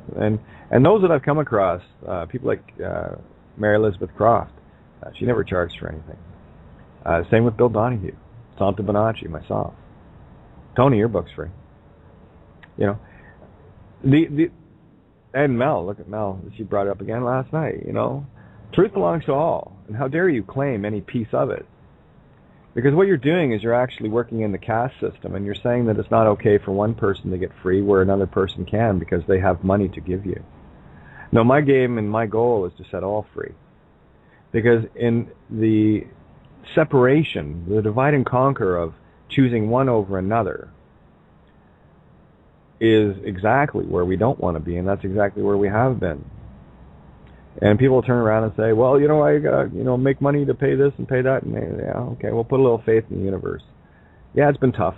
It's been absolutely mind-bendingly tough, but a whole lot easier for me than, say, someone that's starving to death in Central Africa. So I put it in perspective. I have a place. I got a nice spot on the floor, and I've got internet. I'm golden. I got food when I ever decide to eat. So again, it's about perspective. Because what happens is when you decide that you can help one because they can pay you versus someone that cannot, you have separated them. You said that one is more important in mankind than someone else. And until you let go of that, You are your own master and slave, and you're being part of the problem of being master and showing the world that there is a master and a slave in your realm. No, no, no. The only thing in my realm are masters. Masters of their own destiny. And I will master my own, and I will share that which the universe gives freely, and I will share it freely because it's not mine. It belongs to all. When people ask, is it okay to post your links and stuff? And I said, did you find it on the web? Yeah. Okay. Well, you just answered your own question, right? People don't need my permission to post anything I put out there. If I put it out there, it's meant to be out there. I've said it many times. I don't copyright a damn thing. That's for fictions. I'll leave that for the Crown copyright. And they're copying your spirit, by the way. That's what the right is. Can you copyright anything? No. And then again, that's why I laugh when people talk about trademarking and copyrighting a Crown-owned name. And nothing like digging a couple of holes deeper into the fraud, no less. You're going even further away from what you are, and you're clinging desperately onto something that you're supposed to be getting rid of, the mark of the beast. Savvy? You know, and until you understand how that name was used. And again, once you get the concept, you can do whatever you want. You can call yourself Fred Flintstone for all I care. I don't give a shit. I mean, I've been called lots of things, and not always by the name my parents thought they gave me, or the one I chose for myself. I get that quite regularly. Usually it's, you know, mouthy bitch and stuff like that, but that's okay too. Oh, it looks like Carol's off, and she's off to do her call. Anyway, yeah, so I'll tell you what, guys, we still got about 25 minutes here before we roll into the recording, and it's going to be up to you how long we run this.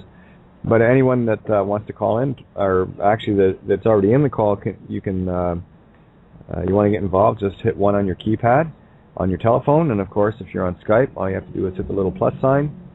You bring up a keypad and hit 1 there, and I'll know that you want in the call.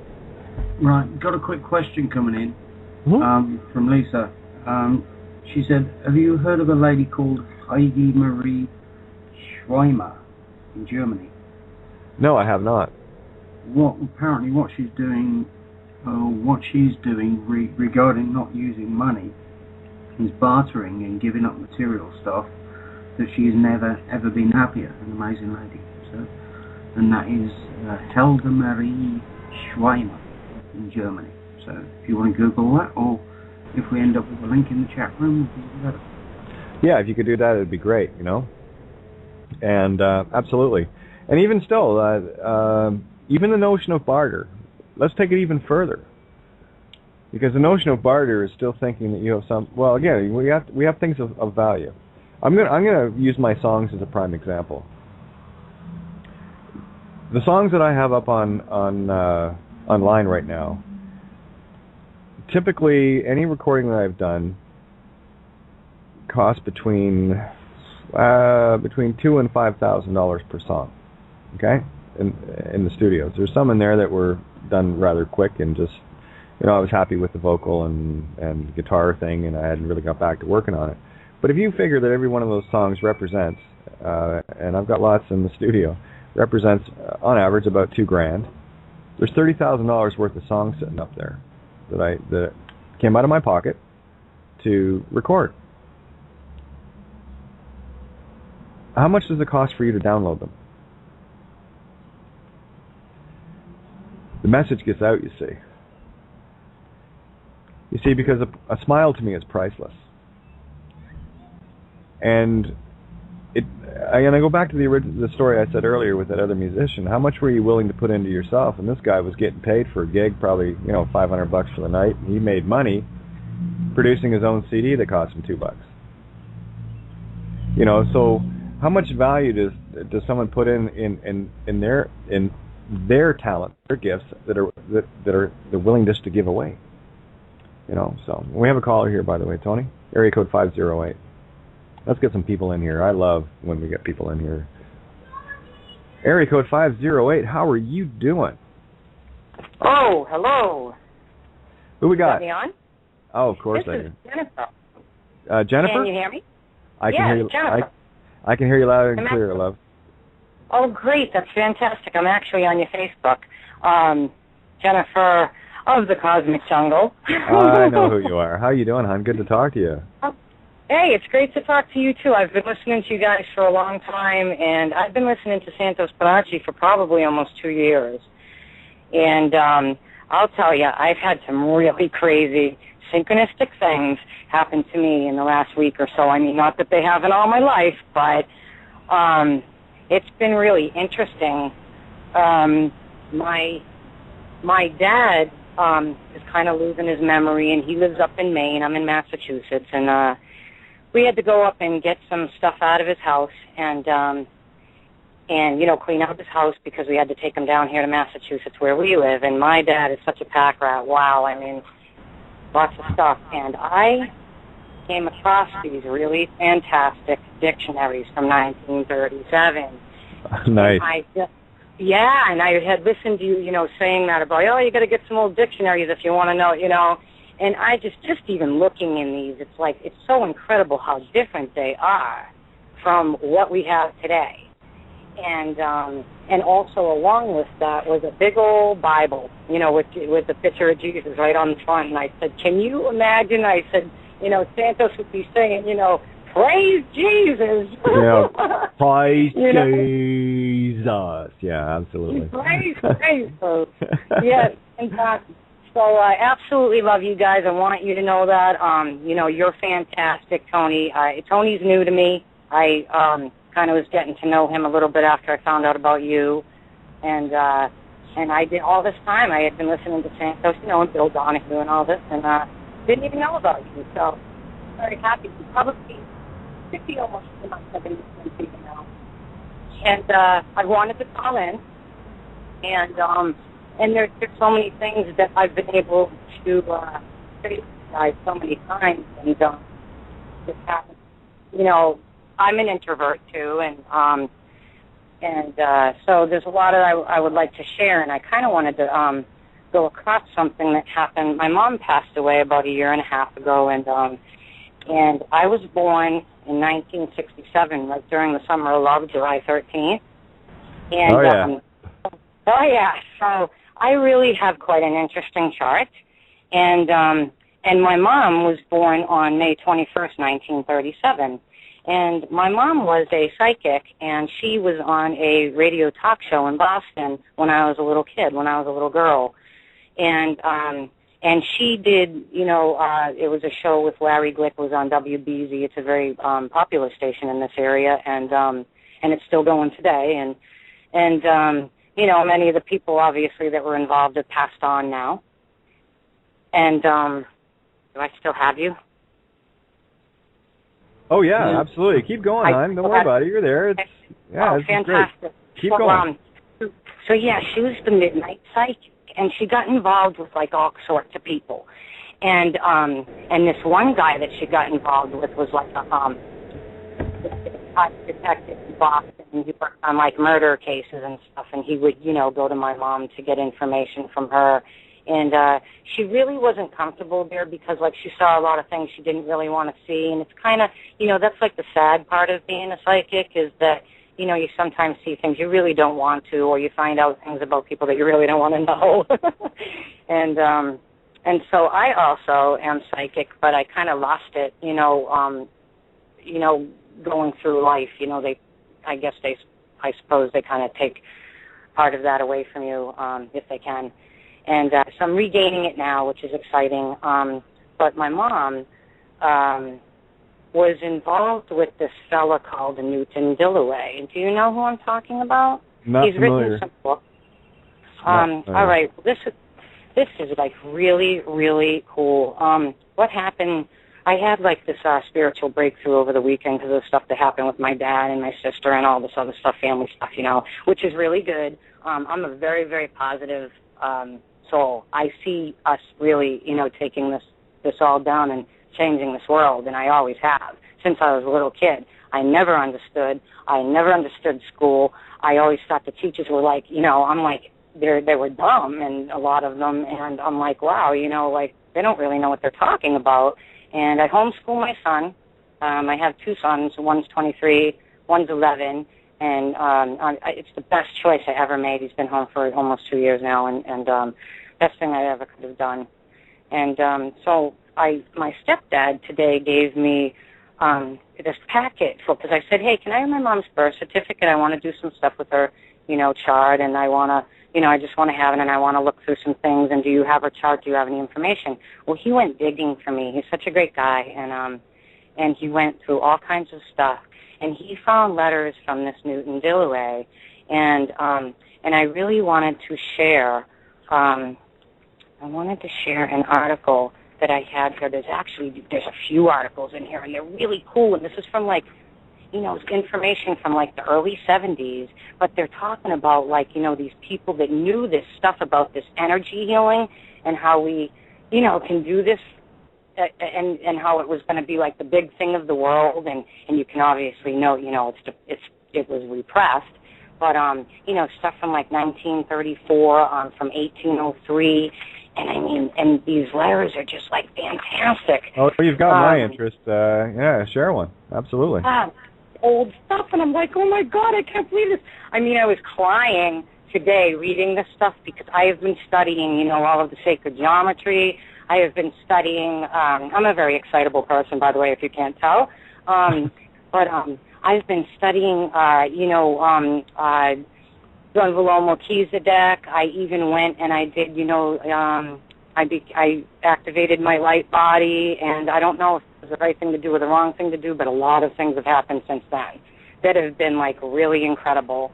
And I have wonderful visions, and I'm able to go into the sacred space of my heart and the tiny space of my heart and, see things and do things that I could never do before. And I'm just so excited about this. But anyway, so I found this, let me see if this is the one. There was so many things that really freaked me out. He's from Wakefield, Massachusetts, this Newton Dillaway. And let me see, there's even poetry from his son, and I should have had this more organized before I called you. I'm sorry. Oh, it's okay. Don't worry about it. It's all good. We're a low-stress radio station. I know, I'm reading 5 books right now, and I've got all this stuff everywhere. It's just crazy because that's what I do. Okay, listen to this. This says comment that opens a door to a new science. On June 8, 1964, Dr. Thomas Williams, Pasadena minister, wrote to Newton Dillaway as follows. It says, Mrs. Williams and I will not be a bit surprised to learn that you have found a cure for cancer. You will do it, and the whole world will bless you. Keep at it. I think you have it now. The next thing to do is teach it to others. And then it says down here in parentheses underneath this statement, it says in 1958 to 1959, Mr. Dillaway spent several months in Pasadena, and Dr. and Mrs. Williams asked him to give courses that would explain his work to others. Mr. Dillaway did this, and it was after several months of almost daily association with Mr. Dillaway that Dr. Williams wrote the above letter. And so in number 2 here it says, Dalton Muwa graduated from Michigan State College and later taught at the Cornell Graduate School of Engineering and at Case College in Cleveland. After his retirement, he spent much of his time for 6 years helping Mr. Dillaway expand and formulate his ideas on a new approach to healing based on the understanding and use of the energies that are a part of a universe that is throughout mathematical, as Plato said, and throughout musical, as Pythagoras and other ancients, as well as many modern scientists have pointed out. For example, Dr. Donald H. Andrews has said in his scientific treatise entitled The Symphony of Life, in the whatever you call them, I always do it with my fingers, but it says, to sum up the nature of this scientific revolution in a single phrase, we are finding that the universe is composed not of matter, but of music. In parentheses, published by Unity Books, Unity Village, MO 64063. Figured I'd put this all out there, if anybody wants to look this stuff up. Well, as it happens, we've actually looked into this as well, and it is. The whole universe is harmonics. I know it is. I know about this, but I'm just saying this letter is just so fabulous. Do you know what I mean? It's this is from from 1964, and there's such a there's just these amazing books and people that stem around this Mr. Dillaway here, this Newton Dillaway. Yeah. And so it's really exciting because to me, obviously, because I'm like, oh my God, my mother knew this stuff, and it freaks me out. She never told me. This is it. I mean, there's videos that you'd really enjoy seeing, like Bruce Caffey's Harmonic Code. That's a brilliant video to explain the harmonic nature of the multidimensional reality around us. And also, you've got Marco Rodin, as in R-O-D-I-N, and he has a he has a 44-part lecture explaining harmonics and how it really works, about the toroidal fields, the physics. It's incredible stuff. Beautiful. I love this stuff. And and you know what? I'll go back through and listen to the show again, and I'll write down the things that you're saying, because you should see all my notebooks. They're like full of all this stuff. I'm really disorganized. I study and read every single day. I must put at least 10 hours in a day, and I just have to know. I'm like one of those people. I have got to know what the hell is going on. Well, yeah, you need to get a copy of the Blueprints of Cosmic Consciousness, because I've laid that and other things out in that. Yes, I do want that. And as a matter of fact, Tony, I would like to, read that We've just put a link up on the front page on the main menu of Syncrenicity.com. I'm sure you can find that. It's linked on Santo's site, Kate's, and... Oh, absolutely. I've been there. Absolutely. Well, you'll find it in the menu bar now. Yeah, I'm going to jump in here for a sec, guys, just because we've got a little over 10 minutes left here. Actually, just coming up on 10 minutes. I just want to do the shout-out. Don't go anywhere, Jen. Okay. Just want to do the shout-out here for criticalmassradio.co.uk. Thanks, Paul, Lisa, the crew, all the hosts there, for giving us this platform where we can share everything that we can 7 nights a week. Which for a lot of people, I guess they would think that's a bit of a slog, but not really. I thought it would be, but it's not. It's actually the high point of my day every day, where I get to share time with you guys. And that being said, I always like to direct people if they're because this platform I know is typically about $1,200 a year, so it was quite a gift that was handed over to us. If anyone can see fit, stop by the criticalmassradio.co.uk and chip in a buck or two or whatever towards that, because everything that helps Paul and the crew there definitely keeps us going as well. So that by helping others, you're actually helping yourself and us. That's it's part and parcel. But I did want to mention as well. We'll roll past the hour for sure. We always do. But if you wanted to continue on listening, you're going to have to either Skype in or call in. The call-in number is area code 661-467-2401. That's area code 661-467-2401 for calling in. Of course, just refresh the page you're listening to if you want to call in on Skype. You'll see the Skype button there right beside the phone number I just said. And just click on that and come on in. You can't join the show after the hour, so you got a little over 8 minutes to do that, or just like most people, grab the archive. Well, generally we can't run past 10 o'clock p.m. Eastern Standard Time, and usually within about 5 minutes of the show is available, so you can always catch it very, very quickly after we go off the air. So, I just wanted to mention something with what you guys were just saying there regarding harmonics, and for me it always goes back to sonic, always goes back to sound. And here's the only question I ask, and this is how you can find the true song within. How bright is sound? What color is it? Or is it dark? You see, if you can't see the energy waves of sound, there's a reason for it.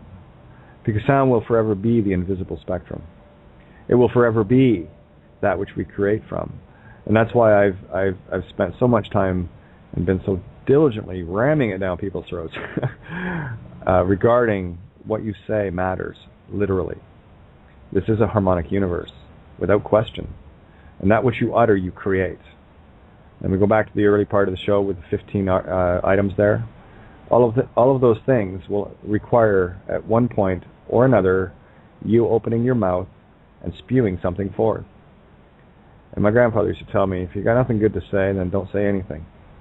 And those are good words to live by. And I find myself, I catch myself often enough, too often for my taste, just saying things or, uttering that just aren't the most positive energies. And these are, like I said, that's a 1 through 15 list. I look at everything on there and go, yeah, I've got something to do with each and every one of them. Some I'm doing far better than others, some not as well. But at least I can look at it and say that. And that, I think, is probably going to be the toughest test for most people, where they can get real nitty-gritty, down dirty, honest with themselves, and start to understand and know thyself. And you can have all manner of zodiac and all the rest of it, but at the end of the day, it's all going to boil down to you and how you act, what you say and what you do. By your actions, you are known. Your intent is always shown in the act after the thought, never before it. So if the intent was there, it can be proven merely by the action. Inasmuch as someone, let's say someone steals something from someone else and says they didn't do it, I don't care. It doesn't matter to me. I use that as an example in the thing I'm writing right now, with regards to, a City of Guelph police officer stole a banknote collection that was in a briefcase, and I know it was because they were the ones in the house. They were the ones going through all my things. And when you see banknotes, especially if you're driven by your ego and greed, you're going to put those in your pocket real quick because no one's going to see you. You're a cop. And it doesn't matter to me, The simple fact is it happened. I don't need to prove it to anybody. I know it happened. The only one that has to come to terms with it is the one that did it, you see. So they've already judged themselves. It's not of my concern anymore. And may you be possessed of those possessions if you feel the need. So that's why it's so very easy to let go. Yeah, there are many people have been involved. And you can call it a conspiracy because there were many people working together in concert coming against me. And of course, probably just to slow me down, but that's okay. The simple truth is, what happened, happened. There's no taking that back. That's eternal. That's in the Akashic. That's in your record. And that's something that you're going to have to deal with, whether it be this lifetime or the next, on another tour of this place. It's not my intent to hang out here. There's better things that I know I can create. And we're going to be recreating a brand new world here, and we are every day. That's why we have to be mindful of what we say and what we do. So there's my little rant over.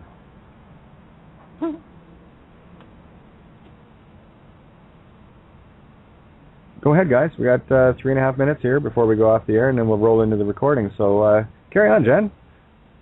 That would be wonderful. Can I finish this letter? Oh, please. I'm loving this. Okay, great. I know. It really freaked me out. It's fascinating stuff. You're getting an insight into another time and another mind. And as you were saying with your mom, you didn't even know this stuff was going on. And why didn't she tell you? Well, because she wanted to let you figure it out for yourself, hon. That's a good mom. I know I miss her. She was awesome. You know what? They got to my mom, though. The Catholic Church took away her first child and sold her. My mom was sent to a school for unwed mothers, and her mother and the priest were in cahoots together and sold that baby. That would be my eldest sister. I've never met her. Yeah, a lot of that going around. I just read out an email last or this week at some point, I believe, where someone had met their twin or found out they had a twin they never knew, and same situation where it was a Catholic church. One of the nuns, or I guess they got together on this, and the grandmother. So same situation, and the child was sold. And the child was sold. Can you imagine? I know, and I'm thinking it was like for around $3,000 or something stupid. I think I heard that through the grapevine through my life, and she was also a Cancer. She was born, I guess, on July 1st. I was born on the 13th. That was a sad. They'd be making millions and millions and millions selling this. Oh, yeah, let's just get off that one. Yeah, we'll leave that one for the other one that I just got rid of out of Love and Stuff, okay? I'm not into the lucre, guys. We know what happened. It's not important. What's important is we know why. Right, exactly, and it so is, and it's so important that we are awake, I mean, it just is, and so on this goes, it says, turn to the great work by Guy Murchie, and he wrote Music of the Spheres, I believe. Near the end of the book, he says of the universe, I can see beauty and order there, and most especially the elements of music. The most advanced of modern physicists are becoming, in effect, Pythagorean again, and it looks as if his celestial music will long be heard in the laboratories of basic research. Mr. Murchie is one of America's most distinguished scholars, and Dr. Andrews is one of America's most respected authorities in the field of chemistry. He was professor of chemistry at St. Johns Hopkins University for over a quarter of a century. Music of the Spheres was published by Houghton Mifflin Company in Boston. Writing for, in the third part here, writing for a British news syndicate, George Onsbury Jones has said, the curing of disease is mainly a matter of adjusting a false pitch, like a wrong note, in the organism. One way of reimposing the true pitch is to add to the false pitch a new pitch. The resulting pattern, which has been pre-selected, revitalizes the organ concerned with higher harmonic tones. One of the pioneers of tone therapy is Newton Dillaway of Wakefield, Massachusetts, USA. I am entirely in agreement with Mr. Dillaway. The therapist will inflict a higher tone potency and will impose its vibration upon the false pitch, canceling out the key. One sec, Jennifer. Nessa, can you mute out on your end, please? Getting a lot of noise background there. I know there's a couple of people that I'm bringing into the call here, so sorry about that. Carry on, Rob. Oh, that's okay. Just before you go on, I just want to point something out. The Vatican has been holding time travel technology for a very, very, very long time. Now, I know. If you look at colontic ketones, which are harmonics, and the Vatican chronovisor, you'll find out all about it, and these are listed in the book. Colontic ketones, it's all harmonics. Once you get the right harmonics, you can bang, go anywhere. Yes, I know. I'm so excited. I mean, I'm so excited because we're like so close to this. I mean, we're so like there. Well, that's the thing and all that is contained within you. You need no external items to do this. This is about getting your internal song right, finding your own perfect internal harmony. And while we are at war with ourselves here, we'll never find it. This is why you must find the 0 point in yourself. Find the stillness. Find, you can go through all the physical manifestations and I look back over the work, Santo and Bill and everybody and, talking about rising the oil and everything else. Those are all still physical things, and they're all metaphorical things. This is about getting your harmonics. This is about singing your song perfectly. And can you let go of the garbage? And I want to make sure that this is not a physical game. This is a metaphysical game. And that's why you have entities like the Ascends and what have you that, they'll be walking the desert and you'll see them and then all of a sudden they'll just disappear because they're walking as they wish. They found their harmony. You know about the sand actually in physicality at the center of the galaxy, don't you? Mm-hmm. The shape. Do you? Well, for me, it's not. The shape is irrelevant. That's a visual. I'm trying to get people out of this one-dimension visible light spectrum. No, this is about sound. No, yeah, I know it's about sound, but that's the point. Well, show me the shape of sound. Hang on, Tony. Without any symbols, show me the shape of sound. Tell me what sound looks like. Well, that's the point. If you look at if you understand, sound is the cause. The light is the effect. And what we are right now are at complete effect to the light, where we've been taken away from our inner harmonic, is the point I'm making. You have to have sound before you can have shape. You know, yes. yeah. Okay, so what you're talking about is the manifestation after the cause of sound, and you're going to see it in the visible. So I'm just putting it in the mirror and bringing it back home. That's all. Yeah, I'm not saying you're wrong. I'm just giving the other perspective. That's fine. We both agree. I just asked you a question. That was all. Okay. Well, no. I'm agreeing and disagreeing at the same time, because both sides of the coin have to be looked at simultaneously. The point is, it spells om. Mm-hmm. That's correct. Yeah, and of course it was just a coincidence that the guy that in electricity that discovered the resistance is named Ohm. See, there's your resistance. And what happens with resistance is it creates shape, and this is what we're dealing with. Everything that you see in the visible light spectrum in the physical universe is actually your resistance to who you are. Isn't that funny? It's all backwards. And while everyone is looking into the light and looking up to the sun god, Ra, they're going backwards. We need to remember, I've said this before, we need to reverse out of here, reverse. You need to be the Son of God in truth, himself, herself, itself, in the stillness of the Holy Trinity. And only in the absolute dark and stillness will you have full access to your wisdom. And not before it. You can look for it everywhere you want out here. You will find nothing but illusion, nothing but the effect of the cause. I'm after the cause in this one, baby. I'm it. So are you. That's all. It's awesome. Yeah, well, Tony, what's the name of that guy where they do the sonics and they put all the grains of sand and they show you the different shapes that frequencies make with the tone generator? Braden? Is it Greg Braden?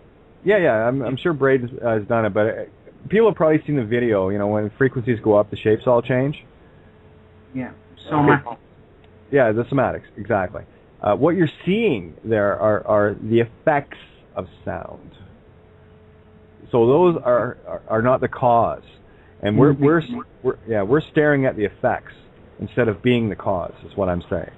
So we need to turn that around, and we're not going to be at cause until we decide that we understand that the illusion is the result of the effect of the cause. We need to take our own cause into ourselves, because right now we're at effect to everything around us. Everything in the physical, one-dimensional, visible universe that you think is real is the illusion. The only universe that truly is the one contained within. Right? So and it's a baby step process. I'm not there yet. Obviously, I'm still talking on the air, but the day I go off, you might wonder where I am. But anyway, that's what I'm trying to do, is reverse things here, is to show people to be the cause and not to be at effect to someone else's cause, and that's what we are right now. This is a construct of another.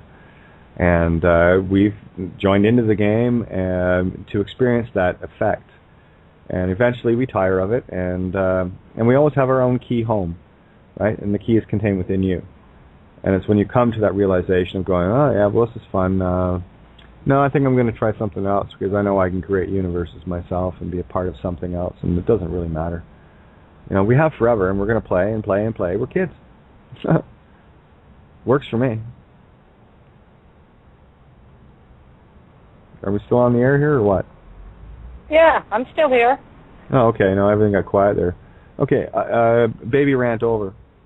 Yeah, I mean, Tony, you do a fabulous job of bringing these things forward with people so they can see them, and all I'm trying to do is use that beautiful contrast and show the other side of it. And I can't show it without you.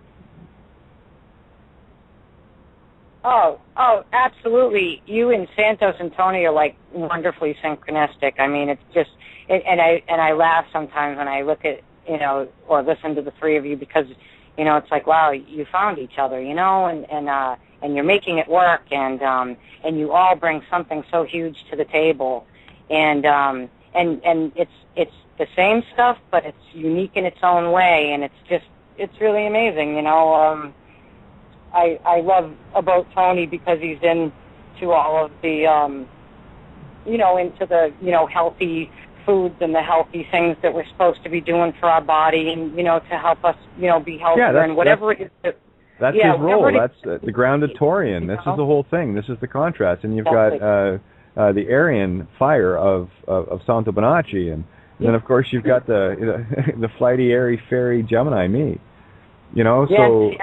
So we're bringing the first three parts, the quadrant of the zodiac, to the same table, which is a very powerful combination. And there's wonderful contrast that can be had. It's not an issue of being right or wrong here. This is about showing the contrast, and it's not about like that at all. I mean, if you want that, go and hang out with Alex Jones for an hour. He'll sort you out. You are the resistance. Right on. Yeah, okay. Yeah, we know that. Okay, you feel really good. Yeah, well, I've been doing it for a while. It's not a difficult voice. You just got to rattle your throat a little bit, right? Well, he's rattling saber, so it only makes sense that he has a rattle in his voice. That's good. No, people manifest things beautifully, and it's not. I'm not knocking Alex. He's got his thing to do, right? He's got his role. It's just I'm using it as a contrast. It's not what I would do, and I need you to see what I would do by using something that I wouldn't do in contrast. In the same way that Tony brings things of a very physical nature to the table, where I bring things from a completely ethereal nature. And you're not going to see the contrast until it sounds like we're beating each other up, and we're not. Okay, so, and this is the one thing, and it always drives me batty, but that's the one thing I really stress to get across to people. I'm not beating anybody up. I'm just showing the contrast. And can I poke you enough to get that contrast out? I did mention I push buttons. I'd like to say, you do seem a little rough at times with some of the things, but you're also right, and that's your way that you do things, and that's how I get shit out of people. Absolutely. It does. You get everybody worked up, and then they start thinking. and they start contrasting, and I get a chance to see the mirrors, and I get a chance to be a part of it. I want to play too. At the end of the day, I want to play too, and it is, for me, it's all about showing the contrast of good and evil so that you can see both and see the same coin at the same time. That's all. Go ahead, toss the coin. You've heard me tell this analogy. Toss the coin. What is it, the head of the dragon or the tail that shows up? To me, it's just a coin. It doesn't matter what I can see and what I can't see. I still know that the other exists at the same time. Flip a silver dollar, heads or tails. Oh, look, what is it? It's a silver dollar. So it's just a way of showing that contrast. That's all. Yeah, I'm a bitch. I know that. And then it's deliberate. I get to sort things out for me that way too. I mean, it would make for very boring radio if we didn't. And at the same time, it's at the end of the day, it's a matter of sitting down. Yeah, I'll sit down and have a pint with anybody. It'd be a very small pint, but it's all good.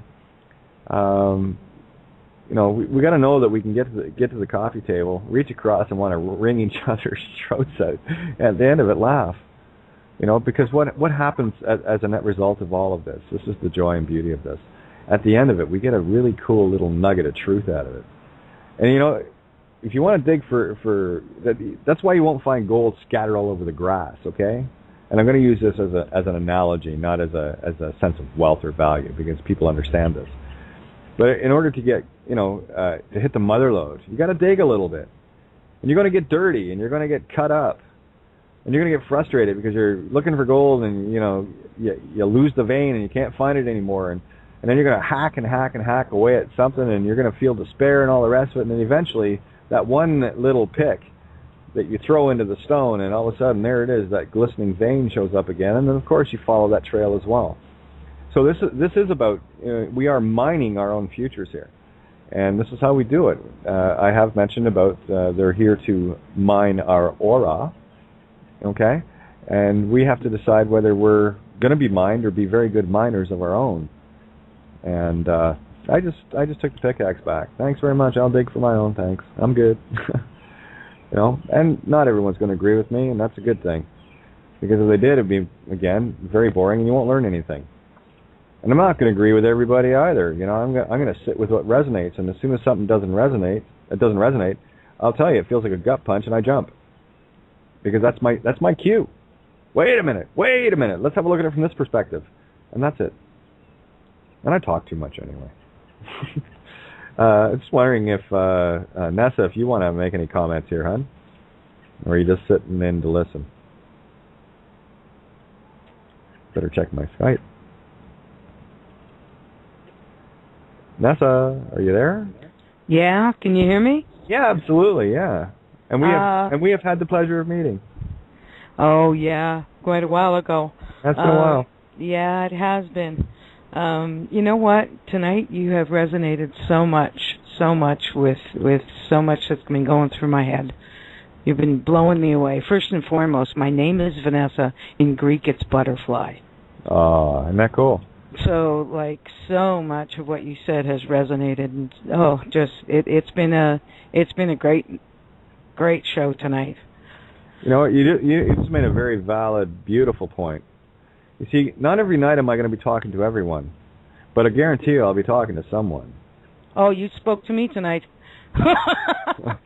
And when you said something too about maybe we paid our dues in a previous life, I don't dream very much, but I have a very, very vivid one of when I was, I don't know, maybe I was a teenager, and that's a long time ago.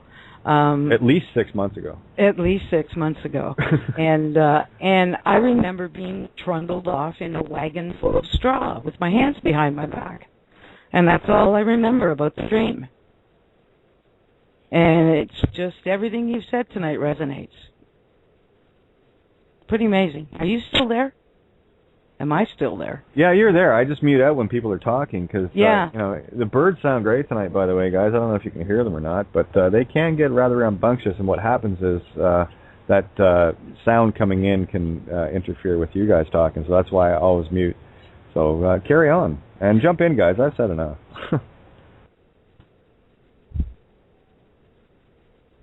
No, it's just interesting. About you said about you being taken off with your hands tied in a cart full of hay, and I was thinking automatically when you said that I thought previous life. Oh yeah, like it's kind of been one of the few things I've remembered all these years because I don't dream very often at all. In fact, that's another thing lately. I've been waking up in the morning and actually realizing I've been dreaming, which is really a big step for me. Did you have your feet tied as well? Pardon? Did you have your feet? I'm getting you had your feet tied as well. It's not that.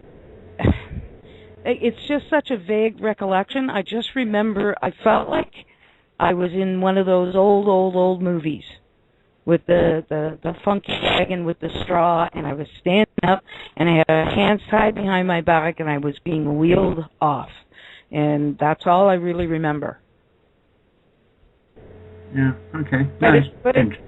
I always wondered about it, but it's funny that tonight everything seems like everything Kate was talking about was just rocking me. Anyway, I'm gonna mute out again and let you guys go on. That's awesome. Okay. Absolutely, no problem. That's just if you feel like jumping in, that's cool. And anybody else who wants to jump in that's in the call right now, just hit 1 on your keypad, and I'd love some feedback. This is what I need too, right? You know, the other night I said, I need you to understand. It's my need. And vice versa. I also need me to understand. That was a beautiful example of what you just said there too, Nessa. The feedback, this is how we do this. We do this together. So I'd love to have others jump in. And that's not, you were saying, well, hon, that's some fun stuff. Yeah. I mean, there's so much more. I mean, I could go on and on and on and on and on about so many things. I was one that was, because I was born in '67, so when I had ADHD in school, they didn't know what it was. So, and not only that, but it was mainly that the boys that they were starting to discover it, and not so much the girls. And just for, statistic-wise, I suppose. And at the age of 3, I could read and write. It was a nature to me. I just could. And so when I went to school, I was pretty far advanced. And they kept me back in second grade, and which was really weird because I think I was smarter than that mean old teacher. And I don't think she liked me, and I didn't like her either, so I guess that was that. But from there on, I did pretty well with most of my teachers, and if I didn't like them, boy, they knew it. Let me tell you. I was kind of when I was a teenager, I went through that. I was actually always a kind, compassionate person. But when someone was trying to pull the wool off of my eyes or pull their crap on me, boy, did I turn on them. I mean, I was mean. I became very, sometimes vicious at times. Never made it through the public school system. They got rid of me probably around seventh grade. I went to a hospital called McLean's Hospital, which is a really famous hospital, that stars went to and all kinds of famous people with money. My mom had a really good job at the time, so I was fortunate. I think she worked for Digital, and I was able to get into this psychiatric hospital. And I spent a year there, and left there a completely different person. And it wasn't because of anything really much that they did. I think it was the staff there were great people. They worked well with children. I was on a children's unit. What I saw when I was there was that my problems were nil compared to what some of those kids were going through.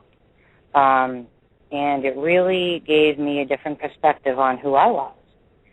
And I had something happen I had a couple things happen to me there. One time I kind of flipped out, and all the staff was holding me down, and I had an out-of-body experience. I was up above watching, and I'm like, wow, this is a trip. And then I had another experience that is really hard to explain. Maybe some of you have been through it at one time or another in your life. It really only happened to me that once, and it's what turned me around. It's what made me see that life was worth living and there was something more, but I still didn't know what.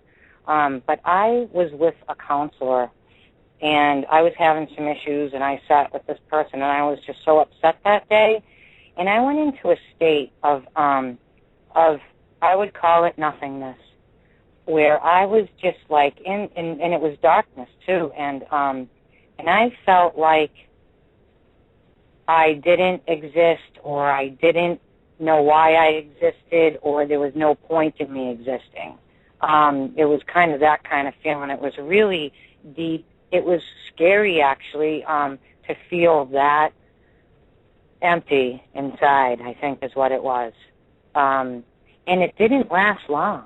I bet you only a couple of minutes. Never happened to me again. But it is the turning point. I was 15, and it was the turning point that made me change the way I was being, and change the way I was doing things, and change the way that I was perceiving and thinking and all of that good stuff. My mom, was really into the astrology and stuff, and, she had done my chart when I was pretty young, and I guess it got passed around between a lot of astrologers because they were trying to figure it out. I never quite understood what it was that they were trying to figure out, but I guess it's odd, and they didn't really know what I was going to do with my life, maybe, or something. And mostly all of my what do you call it on the chart? All your little things are all on one side of my chart, and they create kind of like a bowl effect with the lines that they make. So I'd actually love to call in when Santos is on and have him take a look at my chart and tell me what it was they meant by not understanding certain things. There's something that I don't have that most people have, or something, I guess. Okay, I'm hoping that we're going to have Santo here on Friday. He was in the Andes. Yeah. What I like to call an extended Ecuadorian weekend, Good for him. I mean, absolutely. He's bad for him, I'm so happy for him. I really, really am. I've been so excited about him going, and then he went. It's not every day you get a chance to take a walk through the Andes, Apparently he was up 4,000 meters, so I said, yeah. He said it was cold, and I said, yeah, a little hard to breathe too, I'll bet. And he goes, yep. That's 12,000 feet, boys and girls. That's a long way up. Think about it. He must have had like an extraordinary experience there. I mean, I imagine it just must have been a life changing for him again, even though he's constantly probably going through those changes. But you know, it must have. Like, yeah, I was going to say, even when I was talking to him when he first got there, and he got a chance to look up and see the Big Dipper. That wasn't the first time he'd seen it; it was actually the second. But you know, because you don't see it down under, baby. It's not in the sky. And he said, just look at it, see it for what it is. And of course, here I am looking at the same thing at the same time. And I said, isn't that cool? You know, and that's wonderful. Yeah, and in terms of geographics, when he was in Los Angeles, that's as far as I know, that's the closest I've been to him physically on this planet. So it was really cool. We were only 3 hours apart on the time frame, same day, and even it was great. And it was kind of neat because I said to him, you know, here you are in Los Angeles. Now I'm 3 hours ahead of you, instead of me being 16 hours behind you. You know. Yeah, so, right. You know, so it really plays tricks on the mind when you start, you know, putting it into perspective as far as time is concerned. Because right now we have people in Australia listening, and it's already tomorrow there. It's been tomorrow there for a while. You know, it's early afternoon there. So that's, again, it's a bit of a mind meld. And I've often said to Santa, if there's anything you forget to do today, just let me know, and I'll do it for you, because I'm in your yesterday. You know, so it's pretty neat. But no, I think we've touched on a lot of good things tonight. A lot of, as I said to Netsa there, it's not every night that I'm speaking to everyone, but I always know at some point during the show I am speaking to someone.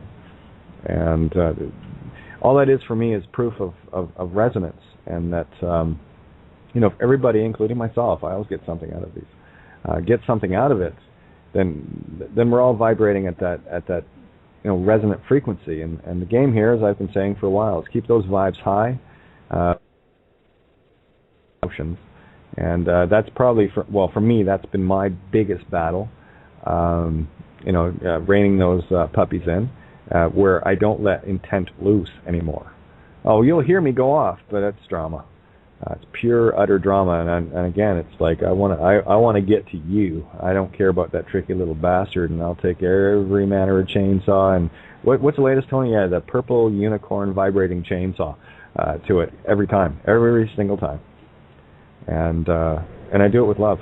There's no malintent in anything. I just can't be there anymore.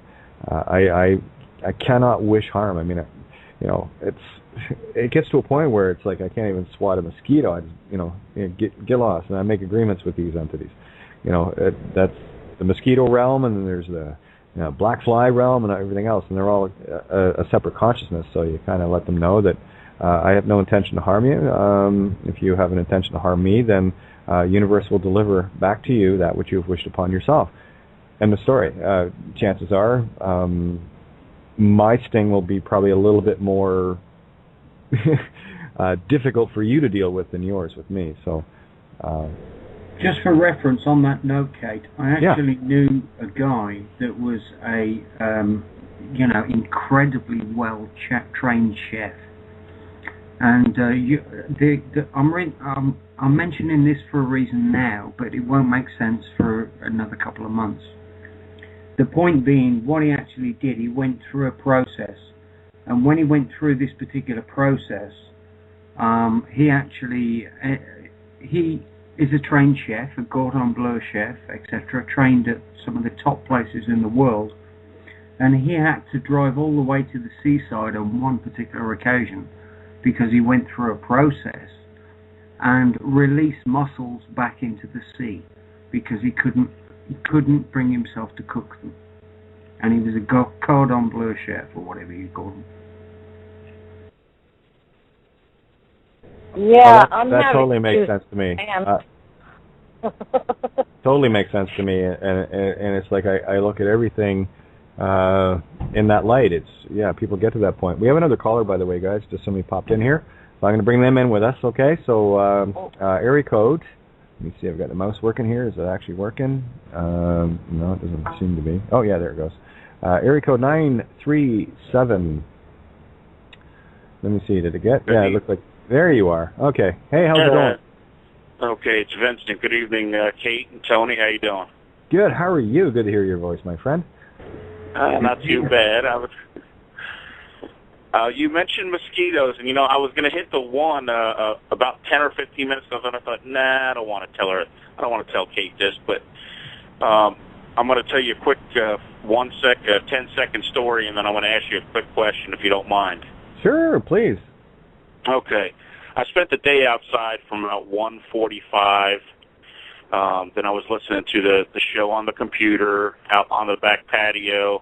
I've fallen in love with taking my shoes off and just walking around my yard barefoot. 9 o'clock, about 8:58, I called in on my cell phone so I could listen. And a few minutes later, the mosquitoes started biting me, so I had to come inside. And I was just going to make a joke and say, even though I told them, hey, I'm God, you guys need to leave me alone, they still kept biting me. But anyway, so now I'm in my lazy boy in my bedroom with the lights out. The other night you had mentioned, Kate, briefly, sun gazing, and I've been doing that. I did it last year, and I've been doing it again this year. And I thought, from the way you said it, I kind of thought you were a little bit, I wasn't sure if you were going to say something bad against it or good for it, and then you got sidetracked, and I was just going to ask your advice or what you thought about sun gazing. Well, I'll tell you what I feel about it, and you guys can feel it out for yourself. Because one of the things that has always been burning inside me is look at the mirror, look at the mirror, look at the mirror, right? So no pun intended, right? Exactly, right? So, yeah. And I got thinking to myself, and this is in the last little while, and I've got other revelations. I'm leaving them where they are right now, because there are some things that need to come forward from some individuals. It'll all make sense, trust me. It's not a big secret or anything, but I need a contrast. And there's an expert working on a contrast right now. There's a few. But that being said, now, sun gazing, I'm not going to say anything for it completely or against it completely. For me, I look at the sun and I go back to history and the different clues that you can locate, and they call it Ra, and of course the other name of Ra is Marduk, which is a rather nasty individual. Okay. Right. Okay. Now here's the thing, and I've said this before on many shows. Our sun is a very, very, very tiny consciousness in the grand scheme of this place. Okay, you look at it in comparison to Aldebaran or Arcturus, and it is like a fly speck. Okay, in comparison. So I look at the larger suns that have these huge consciousnesses, right? Because that's what everything is. That is a light of consciousness. And then I look at the sun and I go, why would I want to worship another consciousness when I have one of my own? Why would I want to be indoctrinated or programmed by another consciousness that may not be as, loving as my own? So, and for me, it's always about going into the darkest of dark places in order to be the light.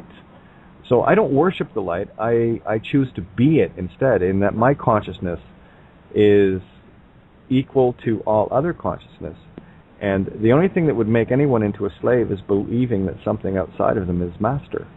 And I have no masters. And that's my standpoint on it, and that's where my intention lies. So for me, would I want to be part of? And again, this is just perspective on my part. You feel it out whatever way you want. I mean, I'm still feeling my way through this, but in the logic sense, when I swing it over into the canine, that makes perfect sense to me. That I would not want to be a part of another consciousness where it could rule me. And instead, I would rather want to be the other aspect, the true me, the true son. We are all sons of God. Why would we worship another one? Thou shalt have no other gods before thee. Sounds like a good plan, good bit of advice. Okay, I'm good with that. Right. Can I just elaborate on that? Yeah, sure, go ahead. Now, I mentioned this as well on Critical Mass when we were on last Tuesday. Thursday. Yeah. Basically, if you look at the Egyptian texts, you'll see they revere the sun and you always see a pair of bull horns and the sun positioned above the head, as in the place of the crown chakra, etc. And it's very interesting because one of the things that I learned when I started studying Russellian science and the science of light, which is, all came from Santos and Santos's information. We had Richard Dolan on at one point, and Kate and I both knew what we were talking about, and we said, we know what's at the centre of the sun. And of course, Peter's sitting there with his, schoolboy sort of like square hat on, thinking, oh, well, I know, it's a nuclear furnace, and it's this, this, and this, and this, and this. And we sort of etherically looked at each other, and Kate said to me, do you want to tell him or shall I? And I said, well, okay, fine. And we actually said it's a black hole. In other words, the sun is a stargate. The sun is not a burning mass of nuclear fuel. It's bullshit. You know what I'm saying? You've been led completely down the wrong path. And it's brilliant by the design on how we've been led there. But anyway, the point being is our local sun is merely a stargate to other suns and to other stargates and to the whole galaxy. And the whole galaxy and all the suns and all the planets and all all of the creation itself is all within us. Yeah, you are the star. You are the Stargate. Why would you want to use another one? Exactly. And I'll tell you, Stargate. We're all of them. That's it. And here's the thing, and that's where and lies the perfect trap. Because if you're jumping from one Stargate to another, you're still caught in the loop. That's how I see it. And when you meditate, how are you going to download anything from your higher God self? You're not going to do it when there's sunlight around. You can't, because your pineal gland needs absolute pitch black in order to activate. Whether and don't buy the bullshit of the calcification, all the rest of it. You change it with your intent. Mind over matter, guys. If you agree that your pineal is calcified, well, guess what it is? Calcified. If you agree that it's wide open and it can be used, then it is. And we make our own choices. Are ye gods or not? And for me, it's about creating your own black hole, which is where the infinite creation is going to lie. And there's been some very deceptive beings, and it goes right back through all the Egyptian gods, call it Marduk, call it Thoth, call it whatever you want. But what we're dealing with here are an incredibly clever bunch of beings that have us so enraptured within their creation, their points of light. Look outside.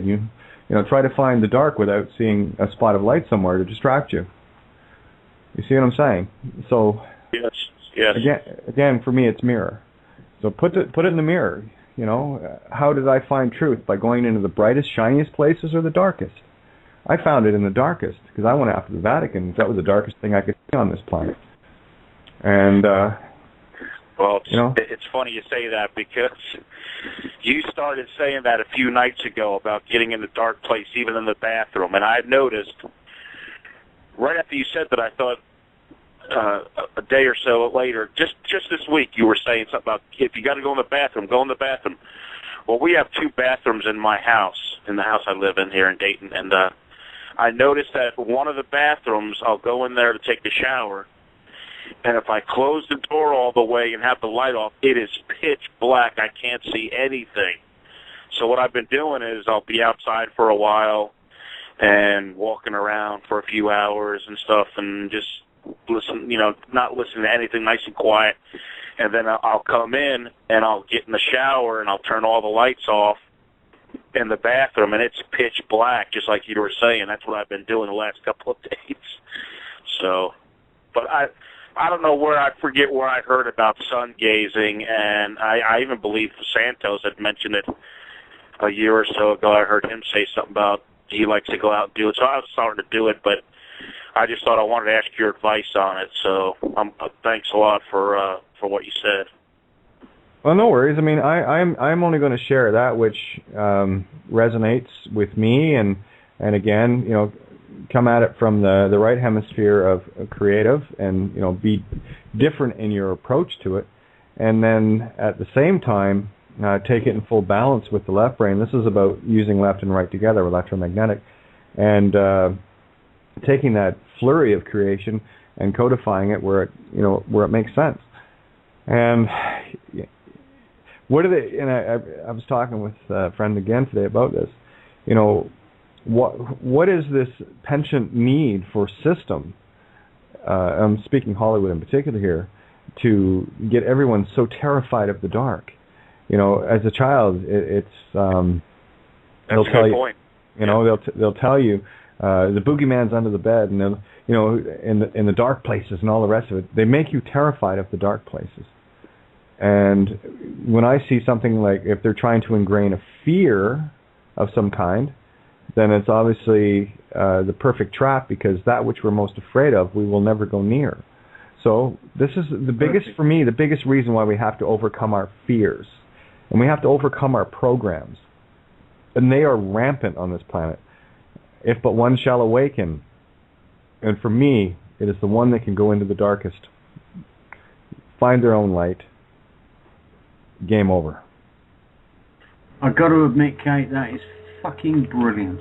I love it. Brilliant. Absolutely. They've demonized every bit of truth on the planet. Everything good they've turned bad, and every bit of information to liberate us, they've hidden it, they've concealed it, they've made it evil, they've demonized it. Every bit of bloody information, and that includes vitamins, minerals, nutrients, cures, everything. They've turned it all into the mirror. That was just friggin' perfect. Thank you. Well, it's a tranny thing. It's all good. Now, I've lived backwards, so maybe that was a bit of a hint and a bit of a help for me. But it just makes sense, that's all. It's nothing spectacular, it's nothing special. It's like, if somebody's telling me, and I use the same thing, the whole system will do it, right? The banks will tell you to invest here, and they're damn sure they're investing 180 degrees somewhere else. Again, like if you have a gold mine, you're going to tell everybody, no. So what's the first thing you're going to do? Well, you're going to make it the scariest fucking place you ever want to be anywhere near. And what are you going to do? Don't go into the graveyard. Don't go into that dark tunnel, And of course, when you die, by the way, die is Latin for day. So when you come into your own light, okay, what's the first thing they tell you? Go towards the light. You fucking idiot. You are the light. Go the other way, 180 degrees. Run. Brilliant. Absolutely. I told my dad that, before he left. I said, Dad, make sure. I never call him Dad. I call him Pop.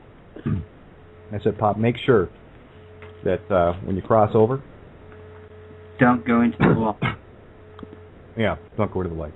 Yeah, I could see it a mile off. I've seen the same thing myself. The light is basically, shit. If we really want to go here, the light is basically a soul catcher.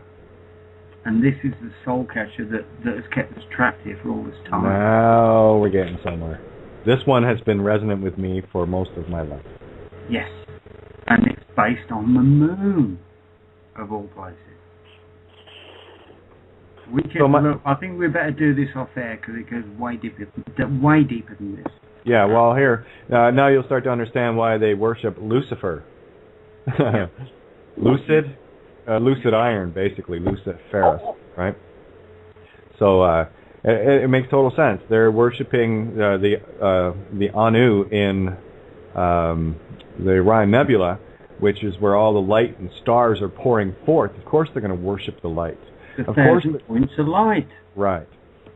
Of course they want us to worship their light, because that is their creation. And that whole idea of having a thought, I mean, you can say, I think, therefore I am, and I like Jerry's viewpoint on it. I think, therefore I am not. So I just reverse it. I am. That's where I leave it. Yeah. No thought required. No Marduk, no Ra, no Isis, no Osiris, none of it. None of it's needed. But people are going to need to see a complete presentation on the light before they'll understand a complete presentation on the dark. And that's why I rely on the masters of certain things in order to see what they're finding, so that I can mirror it and see what it looks like on the other side of the looking glass. And that's exactly what's kept us trapped here. We have been worshiping the light of others, the construct of others. It's time for us to reverse say. No? I think it's a good idea. Completely. No, you've got me 110%. I'm there. But I need to meditate on this now. I need to think about this shit because it's just hit me like a sledgehammer. I'll tell you, it hasn't been easy working through it. Because it went in complete defiance of everything that everyone has ever taught me, anything that we've ever been shown. But then I've said it for a long time. Everything you think you know, lose it, put it in the dumpster, reboot. And the only thing, what happens when you reboot your computer? Is it a shiny screen or does it go black? But that's not relevant. That's not needed for the depth of understanding that. No, I realize that. I'm just trying to give an analogy for people. Of course, the screen goes black. In order to reboot, you have to go black. So that's just my take on it. Come on, Vincent, jump in here. Jen, Nessa. Oh, we have another caller too. So here we go. Yeah, great. Wait till there's 15 minutes left, then jump in. I'm kidding. Go fire it up. Yeah, all right. Area code 805. There you are. I always do that. I know. Wait for the last 10 minutes. Love it. No, I just had to share this, what you're talking about. Incredible, but I had posted this today. We've been brainwashed. Everything good is supposed to be white. Tarzan, the king of the jungle in Black Africa, he's white. Angel food cake is the white cake, but the devil's food cake is chocolate, and that was Muhammad Ali. Absolutely.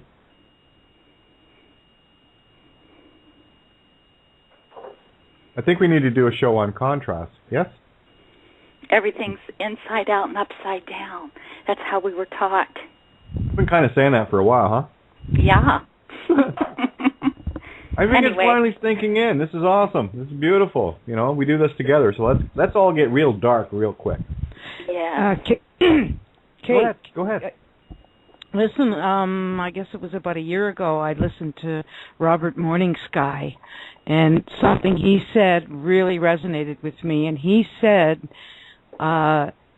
he had an inkling that when you die, when they said go to the light, you shouldn't go to the light, he said, because he had a feeling that's where they grabbed you, kind of zapped you and threw you back into the mix. Yeah, that's hypnosis, basically. Yeah, and it was funny, too, because it's been resonating with me. I've been thinking about that a lot, and then you guys come out with it again today, and it's like, oh, maybe it is right. Maybe he was, you know, the way he said it was kind of like, don't quote me, but this is what I think's happening. So I thought that was pretty neat. There was an interesting observation by him. There's going to be a very sudden twinkling of an eye in this universe, and it's going to be a beautiful thing when it happens. I assure you. We've been fed so many lies for a lifetime. It's hard to believe anything our eyes see and our ears hear in this place. And that's why I tell people, well, best to close your eyes and shut up and get silent and get busy. Start looking for your own light within. And you'll find it. You will. You will find it. Anyone meditating here, I'll put this out to everyone. Have you ever meditated and felt this sudden bolt of electricity go through you? Have you ever felt that? Or have you ever just been laying down and hit a very peaceful, no intent to meditate, just lying down, and all of a sudden it felt like somebody zapped you with an electrical cattle prod? Yes. Okay, that's the bolt of lightning from your higher self. That's when you find your darkness. It comes in the twinkling of an eye. Bill Donahue, he's done some stuff on this, and very resonant. I think it might have been Seven Brothers. One of his last two videos that he put out. And again, here I am. I put out a document, I who shall not be named, and in my Facebook post I put out render unto Caesar that which is Caesar's at the top of the post. And what video did Bill put out that day? Render unto Caesar. Just a coincidence. And these are the things that I ask people to look for. Look for your synchronicities. That's your yellow brick road. That's your Hansel and Gretel breadcrumbs that you need to get out of this game. Because in order to be trapped, you must have the absolute solution. This is how this controlling faction has controlled us under universal law. Okay? And we need to, get busy. They have to tell us everything. And they do. They tell us everything. And they tell us so blatantly and so obvious, but we have been so dumbed down for so long. We're missing it. I just chose not to miss it anymore. And if you want to find your emerald city within, follow that brick road. And you'll only find it in the silence and solace of self. You will never find it in their light. You will never find it, it's like this, you can talk about Russellian, the science of light, and, all the rest of it. And I'm going, as much as I understand that, I had to look at that side of it. But the other side of it says to me, that's just a load of bullshit because of the dark aspect, right? So it has to be, in one regard, absolute truth, and in the other regard, absolute lie. Okay? This is how duality in a singularity works. At least it does for me. I mean, that's just a hermetic thing.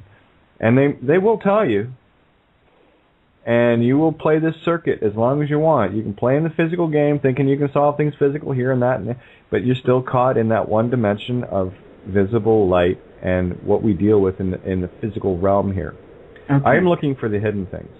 I need to butt in here for the simple reason, right? If you study the videos on secretsoflight.com, okay, you'll notice that there are 2 stages of motion and 1 stage of stillness. And it's in that stillness that matter manifests. Okay? So what you do when you've studied those videos, then you cross-reference that with Marco Rodin's information on harmonics. Okay? It's a 44-part series, but when you understand the map I'm looking at in my mind right now, which is basically the VW badge twisted slightly, you'll see the harmonic 1 to 9 representation, because there is no 0. It's just stillness. Yeah, but here's something. Here, let me throw something back at you with that. Yeah, but I haven't finished yet. Okay, well, go ahead. When you cross-correlate that with the harmonics, as in, throwing me off now. The point being, when you cross-correlate that with Bruce Cathay's work on the harmonic code, all of those pieces of information correlate into a harmonic nature of the universe. And the stillness is the actual point of light. That's the point. That's the manifestation point. Everything else, the other 8 points, are in dark. But it takes all 9 to manifest reality. And thus it explains the nature of the matrix. It's incredible. Okay, well, I'm going to take it one step further, and I'm going to counter it with this. All matter is vibration. So matter cannot exist. Hey, Tony, hang on. Matter cannot exist at the still point. Only the cause and intent, which is the divine trinity of himself, herself, itself, you, the I am, only at that absolute 0 stillness can things be created out and around you. Nothing is created in a material sense at that point. I love going back to the atom. When you talk about the original proton, which is actually both, I don't care what they say, it's just masculine. No, it's not. That's a patriarchal bullshit story. It's both. When you throw in the electron, they like to call it the feminine, right? And of course a neutron, which is a representation of the proton, almost identical, but it doesn't have a charge to it. That's your still point. And when you add the electron to the proton neutron, what you have there is motion. And when you have motion, that's where matter can exist. It cannot exist without it, without motion. Right. Well, I will refer to Rodin physics at that point, because if you're looking at the same model that I'm looking at, you'll see it's the crossover of the two. It's the point where both interact, where matter exists. I'm not arguing that. What I'm saying is the stillness had to be there first with the intent as cause. Right? Because until there's motion, there is no matter, period. This whole universe is created out of vibration. Right? So, I do know where you're going there. I just put it in the mirror. I said, at the 0 point, matter cannot exist, only you. And that's where you're at your all-knowingness. That's where you're at your all-perfect cause and intent over everything in your universe, and not before it. Because the minute you get motion involved at all, now you have a vibration. And then that vibration can break off, and then there's your flower of life. See, people see the flower of life as a very small thing, but when you're dealing with an infinite trap like this, that's why stars are pouring forth, because this flower of life is constantly pushing out new points of light for everyone to go, ooh, look, another God, instead of looking within. So this is another aspect for me of creation that one particular aspect of our consciousness has figured out something and is using it against other parts of consciousness in order to become the greater God, because it makes us children of a lesser God. And that for me is the rotating trap here. We got to find our own light. We're not going to find it looking at theirs. And everything in religion, you go back to Egypt, Samaria, Babylon, it is all about light worship. So what's the issue with light worship? Well, let me tell you. It's someone else's light, not your own. You need to find your own light. Oh, did I just get bumped off there? No, you're still here. I heard something drop off. We might lose the call here, just letting you know. Uh-oh. It's okay. We only got like 4 minutes left anyway. Do you guys want me to finish off in a song tonight or what? Sure. Yeah, let's do that. Tony, any last comments? Well, no, not really. No, Up on the situation, the thesis and the subject, but anyway, it's not going to happen, is it, tonight? So. Well, no, again, we'll continue tomorrow night with Santo, and this is a great subject to start with. Well, it's a little, I don't know, maybe we can go there. I'm not sure. Oh no, I think we uncovered a lot of really neat things tonight. Yeah, there's much more that I haven't even. Oh yeah, absolutely. If there wasn't, we wouldn't be sitting here. We'd already have it figured out. Absolutely, but I do concur with your analysis there. Let's put that on a big way, Well, that's kind of what I've been trying to say for the last year or so, but I've been saying it longer than that. But don't bitch slap me for trying to bloody. No, never. I told you this is all about contrast, my friend, and people love the contrast. Yeah, well, I bring some contrast to it as well, so that's the point. No shit. We need to fucking reflect this stuff so we get it right, yeah? Why do you think we uncover so much, bud? Exactly. I'm a bitch, and you're a contrast. It's beautiful. Yeah, I'm... You're all that in a bag of chips. Anyway, we'll finish off with the tune tonight. I'm going to do Halfway Home because we got ripped off from it last night. Just because. But, guys, thank you guys so much. And don't forget, tune in tomorrow night, 7 to 9 p.m. Eastern Standard Time, midnight to 2 a.m. Greenwich Mean Time. Tony, always a pleasure. God bless you. Thanks for listening, guys, and love you. Don't forget Syncrenicity. Absolutely. All right, guys. Thank you. Oh, hey. I wanted to say thank you to you guys. Yeah, I'm still here, and thank you so much, and thank you for just everything that you guys do, because I really been studying it a long time, but you just fit in so many different pieces that we're missing. And so fantastic, and you're a great group of people, and I really deeply love all of you. So mirror, mirror, ha ha. Big love. See, look how perfect you are. Ah, this is great. With love. All right, guys. Well, much love to everybody. I got just enough time to play this, so we'll catch you tomorrow night. And thanks again for being a part of your show. Thanks for tuning in Outside the Box. See you tomorrow night on Syncretism. Good night.